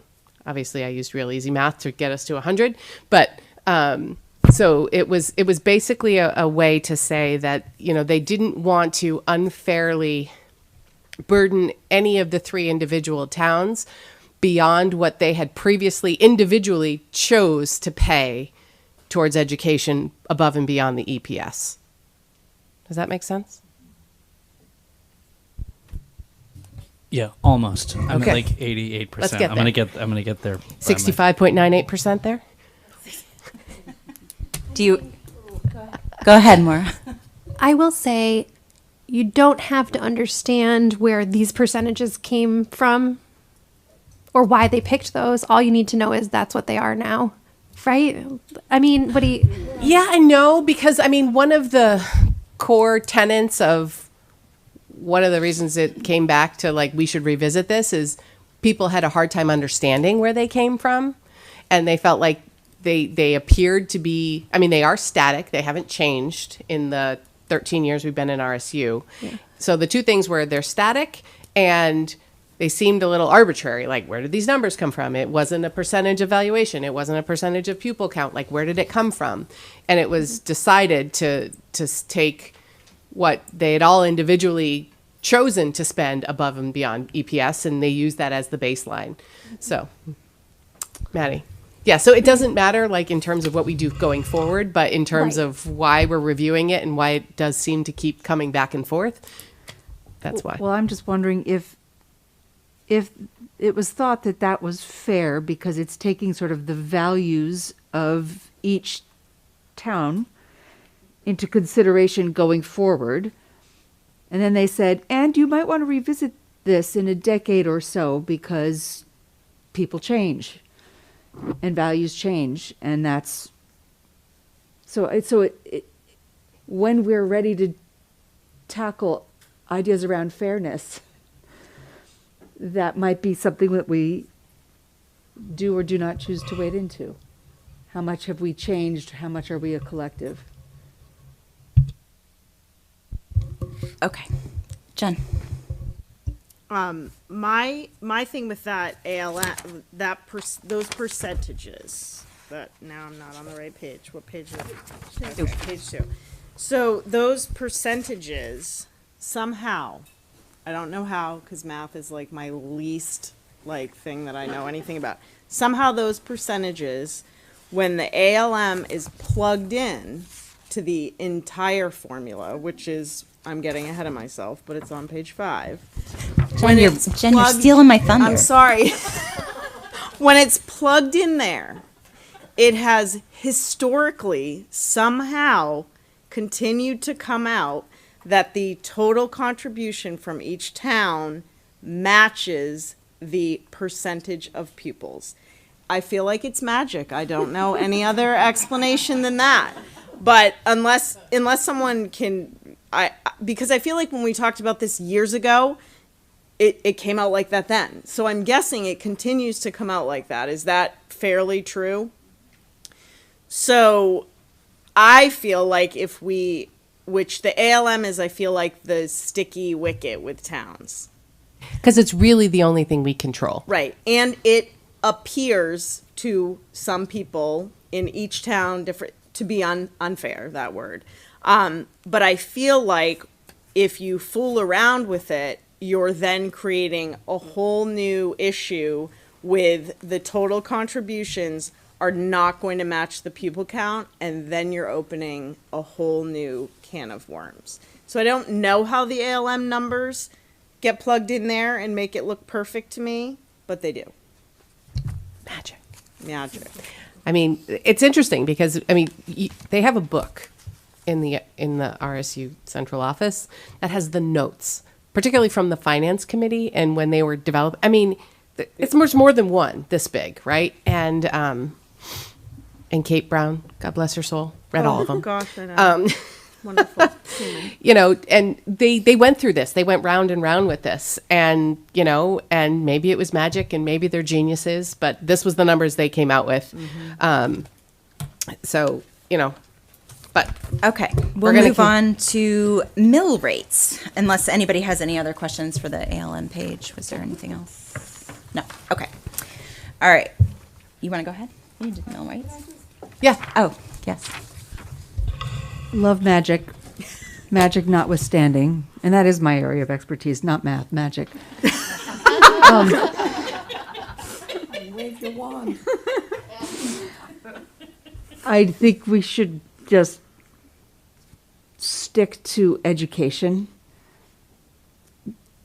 I'm just going to ask all of us to just stick to education, because I would like us to be really open-minded when we hear from our expert that we spent money to hire. Yes, I agree. Absolutely. That is all we're trying to do. Okay, so mill rates. Which kind of mill rate do you want to talk about? Okay, so definition of a mill rate is the tax rate per $1,000 of valuation, right? So if you take the value of your house, it's a $100,000 house, you divide it by 1,000, you multiply that by the mill rate, that provides how much taxes you're paying for that house, right? So mill rate comes into play in a variety of places, similar to the required local contribution. So we wanted to just sort of lay out a couple different definitions for the mill rate. So the state uses what they call a standard mill expectation when they're calculating their required local contribution per town, right? So they take their 3-year average of the town's determined valuation according to the state, right? The state value differs from the valuations of each of your towns. So if you pulled up your tax book and said, Freeport, so Freeport's town valuation, you can look at page 7. So if you look at page 7 for Freeport, right, in the small print just above the word Pownell, it says estimated impact based on the mill rate of 13.35 taxable valuation. So this is what the town of Freeport values itself as of April 1, 2021. So $2,067,067,634. So that's what Freeport says the property is valued at in town. Now flip to page 8 on the ED 279, and you'll see the state values that very same set of property at $1,869,816,667. Now, 1 billion. Yep. I'm in section 4B. It says state valuation by municipal members or member municipalities. So there's Durham, Freeport, and Pownell. So there's 2 reasons for that it's different. One is the ED 279 uses a 3-year average for the valuation. So you, in a rising value environment, which we are in, you would expect the 3-year average to be less than the current year's valuation. But 2 is they try to equalize across the state, because individual towns revalue at various points in time. Some big cities do it yearly. Some small towns do it every decade. So they try to equalize for those discrepancies across the valuation to come up with at this point in time, this is what we think all of the properties are worth at that same point in time, because they're using that as the pie on how they're going to divide up the funds the state is providing for education. So the state valuation is going to be different from the town valuations. So when they're calculating the required local contribution in the 4B and 4C on the ED 279, they are using their assessment of valuation, which is a 3-year average. Okay, so the state valued Durham at $442 million, and the mill expectation, which is highlighted in blue there, is $7.10. So they say that Durham is worth $83,332. Divide by 1,000, multiply 7.1. That's where the required local contribution comes in at $3.138 million. Okay, so that's the full value mill rate, education mill rate on the ED 279. So that's one mill rate. The calculated mill rate, you'll see, is in ED 279 section 4C. It's the lesser of generating A or B. So this is where the minimum receivership comes into place. This is where when the amount it costs to educate the kids comes in less than applying the mill rate as dictated by the state of 7.1.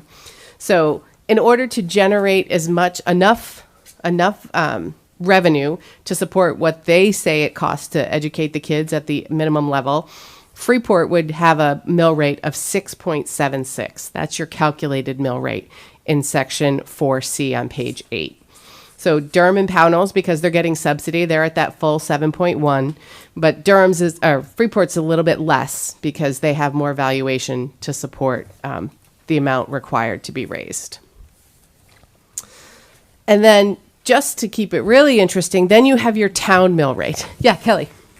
So just so I'm clear on this, the amount that Freeporters would have to contribute is not actually the 7.1 because we're under or do we still have to contribute the 7.1? So that is the difference between state required local contribution and the RSU plan required local contribution is that difference. So our plan says everyone is going to raise the 7.1. Okay. So your town mill rate, so each town determines its own mill rate annually based on its own town valuation in order to raise the funds needed for municipal, county, and school expenditures. These rates are listed on the individual property tax forms. So if you looked at your property taxes, you wouldn't find 7.1 or 6.76 or any of those numbers on your tax bill. If you were in Durham, your tax bill your mill rate would be $20.70. In Freeport, your mill rate would be $13.35. And in Pownell, your mill rate would be $18. So, and remember, that's everything for your towns. Your tax bill will break out an education mill rate on how much is coming to the district, but your overall town mill rate is supporting everything. So your whole municipal budget, the county overlays, all those pieces are coming out in your town mill rates. So it's applied the same way as above. You take your town valuation. Now we're back to what the town says your property's worth. Divide by 1,000, multiply by these mill rates, and that's your actual property taxes you're going to pay in a given year. I hear you're supposed to wait 7 seconds to let people ask questions, so I'm going to do that. Kelly. So the 7.1 is a part of the 20.7. I mean, it's embedded in there, yes, because in that 20.7 is also the ALM, right? So it's the additional local monies and the required local contribution. Yep. But they're using different valuation forms, so it's not sort of a direct match, yeah. So it wouldn't be fair to say in Durham, it's 20.7 and 7.1 of that is education and everything else is something else. That's not a fair equation. So in actuality, it would be somewhat less than 7.1 because of the difference in the property valuation. I think it might be, right? Because it depends, because sometimes the state will value it higher than the towns and vice versa. So it depends on where that falls in a given year. Jen? I just have a question, I guess, about will the person who did the consulting, is she going to present to you guys prior to it coming to the board, or is it going to come right to the board? It's coming to the board without any looking at it? I think so. Okay. And we already have it on the schedule for February. She's coming. February 8th. I guess that's what I think I'm glad Maddie commented on that, because I feel like some of us were around, we've been discussing this for a really long time. So this is more just to get the new people up to speed on how the math works. On how the math works. This is literally came about because I think when I came on to the board and then we had to kind of learn it immediately and I really didn't understand it. And so I felt like if we could really try to help everybody understand it, then we would have a better place to go forward from. So that's all I was trying to do. Build the foundation. So the real discussion will be after. Yes. Correct. She gives her new information and new. Correct. Okay. Colin. I suppose I would just maybe say that my curiosity in this presentation is definitely about the math, but it is also about the larger logic of how the math is used. So it's not just about how numbers add up to other numbers. It's that which numbers are used and what is the rationale for why they are being used. Because I think that is when we get the presentation in February, we are going to be presented not with numbers. We're going to be presented with a logic. We're going to be presented with a logic for how to think about the ways in which we're going to take information and kind of plug that in and decide whether or not we want to make an adjustment to the logic that we're using. I don't think that's actually correct. I think she's actually going to bring numbers. I'm not saying she's not going to bring numbers. Oh, okay. Of course she's going to use numbers, but she's going to use numbers as a way but those numbers are not going to they're not going to be magic. They're going to come from, not to steal the thunder of whatever the page is, page 4, but of looking at the suggestions she's going to make is going to present a way to look at how these different factors are being balanced. And that's not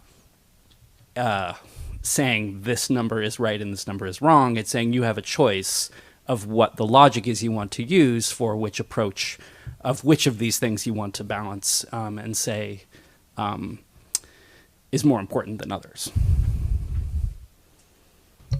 Yep. Yeah, I'd say that's fair. Okay. Any questions on mill rates? Everybody's a pro on their mill rate now? All right.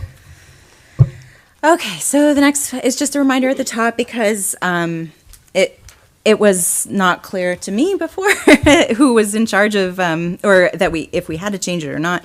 So it was just a reminder that we may change it, but we're not required to.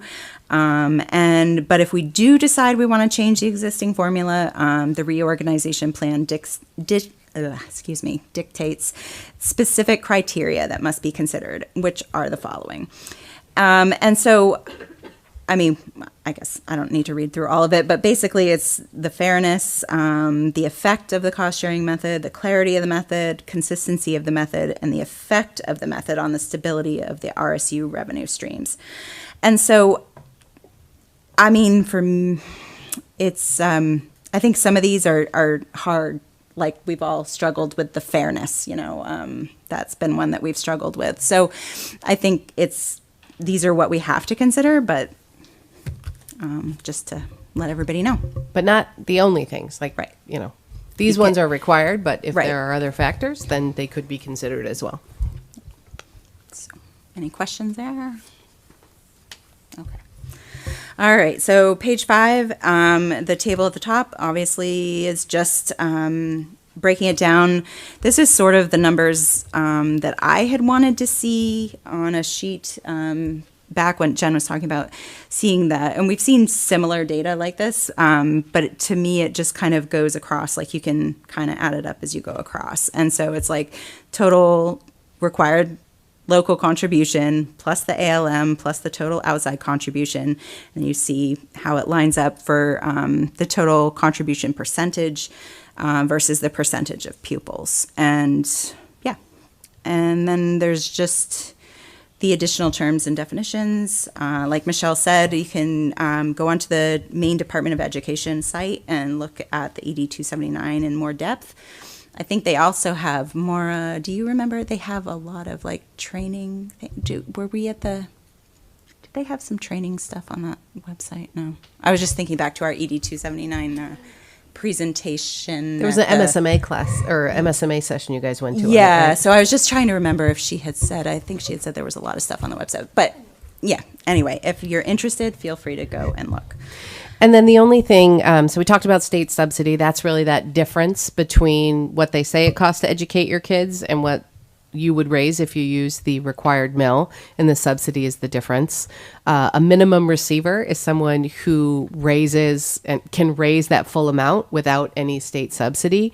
But the other piece that comes into play is what's called the minimum special education adjustment. So for minimum receivers, the state still provides funds to support special education. So that's based on the number of students that are identified as special education in the previous pages. And this amount is additional amount above the state subsidy necessary to meet the guaranteed minimum state share of special education. So today, because the only minimum receiver we have is Freeport, they are the only one who have ever received the minimum special education adjustment. And so there is a calculation on how that is determined. And we have actually seen it in years, not in the far distant past, where the cost to educate the kids was still less than what Freeport was able to raise from the tax value, but it wasn't enough to support, or it was just a little bit. There was like a $300,000 difference between cost 12.5 million to educate the kids, and the tax mill was 12.2. So there was actual subsidy for Freeport of 300,000, but above and beyond that, they also got a minimum special education adjustment. So because there's a sort of an absolute minimum that they will provide to the towns to support the special education needs. So even if the subsidy is less than that, they'll pay you the difference. So there are years where Freeport has gotten subsidy and minimum special education adjustment. It's sort of the combination of the two. So just to throw another wrinkle in there, that's the minimum special education adjustment. And we were also talking, Michelle, you were also saying that you felt like at some point in the future that Pownell and Durham would also potentially reach that threshold. Like, yeah, just I mean, because we're continuing to go up. And if you look at the amount of Pownell subsidy, it's not huge dollars. So, it's, and particularly with the valuation sort of trends in Pownell going up pretty quickly, I don't think it's too far in the distance to see Pownell being a minimum receiver as well. So it's 10:13.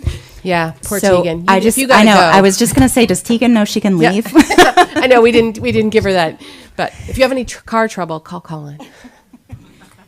And do we need to take a vote to keep going? Nope, because we're in the middle We're of starting. something. So if we were to start something new, we have to vote, but we can finish this. Okay. So does anybody have any questions on the things that we've covered so far beyond? No? Okay. So the other pages are really just, the stuff we were referencing. So you guys had examples of where the numbers look like, where they came from, the ED 279. The very back page is the scope of work that Susan Bowden's going to be providing for us. So you can see, the historical review of the cost sharing since the beginning of time, really, of our time together. And then all the way up through, developing possible cost sharing recommendations for us to consider, analysis of what those recommendations might do, and then presentation to the board, which I believe we figured out was February 8th. So. Any other questions? You guys ready for the quiz? Well, I think it definitely I hope that the walking through helps people just to see at least what was on here, and hopefully if you spend a little time with it and kind of sinks in. But I would also say feel free to reach out if there were any other questions that that didn't come up right now. But if something comes up when you're looking at it later, feel free to reach out. Put it under your pillow for osmosis. I just want to say, Beth, and I know other people contributed, this was really, really well done. And it was in our last packet too, so we all have another one that we looked through. And I just, to the people on the board who, I'm still trying to understand a lot of it, so I can't imagine what people are feeling who are brand new. So, yeah, but you did a fantastic job on it. Thank you. It was definitely a team effort, the knowledge and the knowledge. So thank you very much. I appreciate that. But yeah, it was good team effort. So, and I think that putting putting this together, I mean, I put something together and Michelle's like, okay, no. That's wrong and that's wrong. Because, I was still learning. I brought no But I was still learning as I was doing this. So, I mean, I don't want anybody to feel like you should get this right away. Right, you should be pros now. And right. if you do get it right away, then you need to join the finance committee. This is really just our recruiting technique to be like, I really get this. Be like, you're in. Colin. Yeah, I mean, I echo. I mean, I think you did a fantastic job with it, and I think what you've also done is teased out you've teased out the nuance in a lot of it, and also teased out some of the unfortunate just rhetorical confusions of two things being called RLC is just made my head implode. I guess I'm just.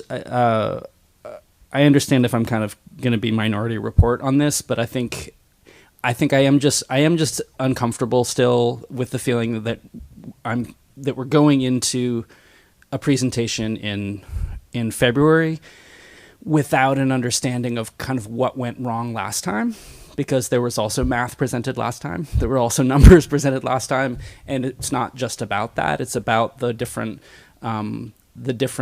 theories, the different approaches people have to thinking about the way they want to they want decisions to be made, and I think I said to somebody earlier, and I was so glad that you abstained earlier from the thing. You refused to vote on something because you didn't watch it. I said to somebody earlier that I get uncomfortable with when we all vote uniformly on things, because it's like I just don't like that. So I guess that's partially why I'm speaking up, is just to say I'm uncomfortable feeling like we're going to go into the situation in February and we may just repeat the same mistakes that happened previously because of a lack of understanding of some of the logic and some of the dynamics at play. And I'm just uncomfortable with that. And I'm not saying I want to rehash all of that or get into the drama of it. It's just that there are real, having read the minutes and all the documents from the previous, in 2019, it's very clearly stated that they're just different factions that had very different ideas of like how these numbers should be used and what should be valued over what.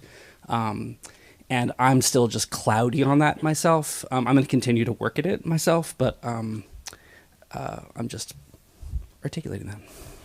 I think part of the reason for really keeping it a very clean slate was, I think one of the concerns was around maybe too many inputs, right, from too many different angles coming into the decision making. So, with unidentified bias of, where it was coming from and from what reasons. So the idea, really the goal of bringing in a third party was to really keep it clean slate. And that's not to say we can't discuss, like if she, comes up with a recommendation that, we've already talked about. There's not a reason we couldn't discuss why we weren't comfortable with that suggestion before. But I think the goal is really to keep out of it, all of those other influences, and just keep a really open mind to what someone who has no horse in the race has to say. And then we can open it all up, to the board.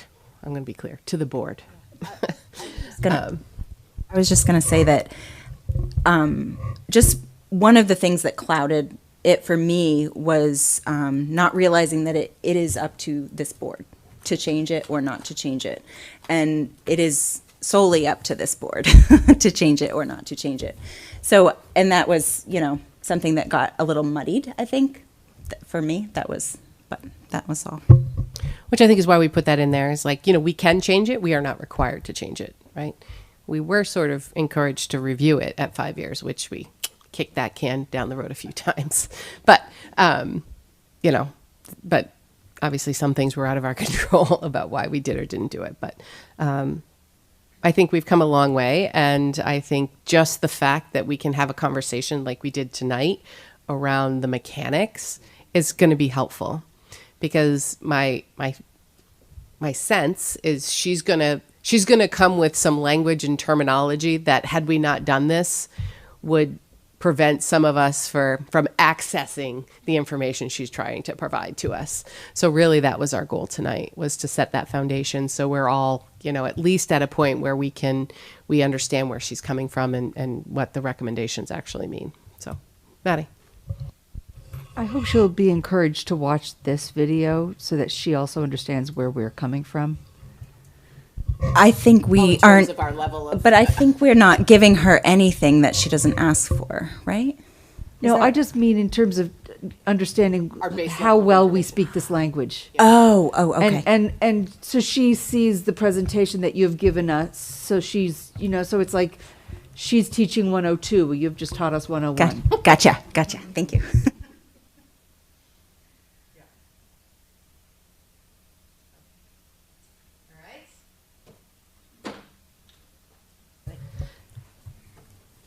Public comment? No? All right. Do I have a motion to adjourn? Susanna? Kelly, thank you. All those in favor? Thanks.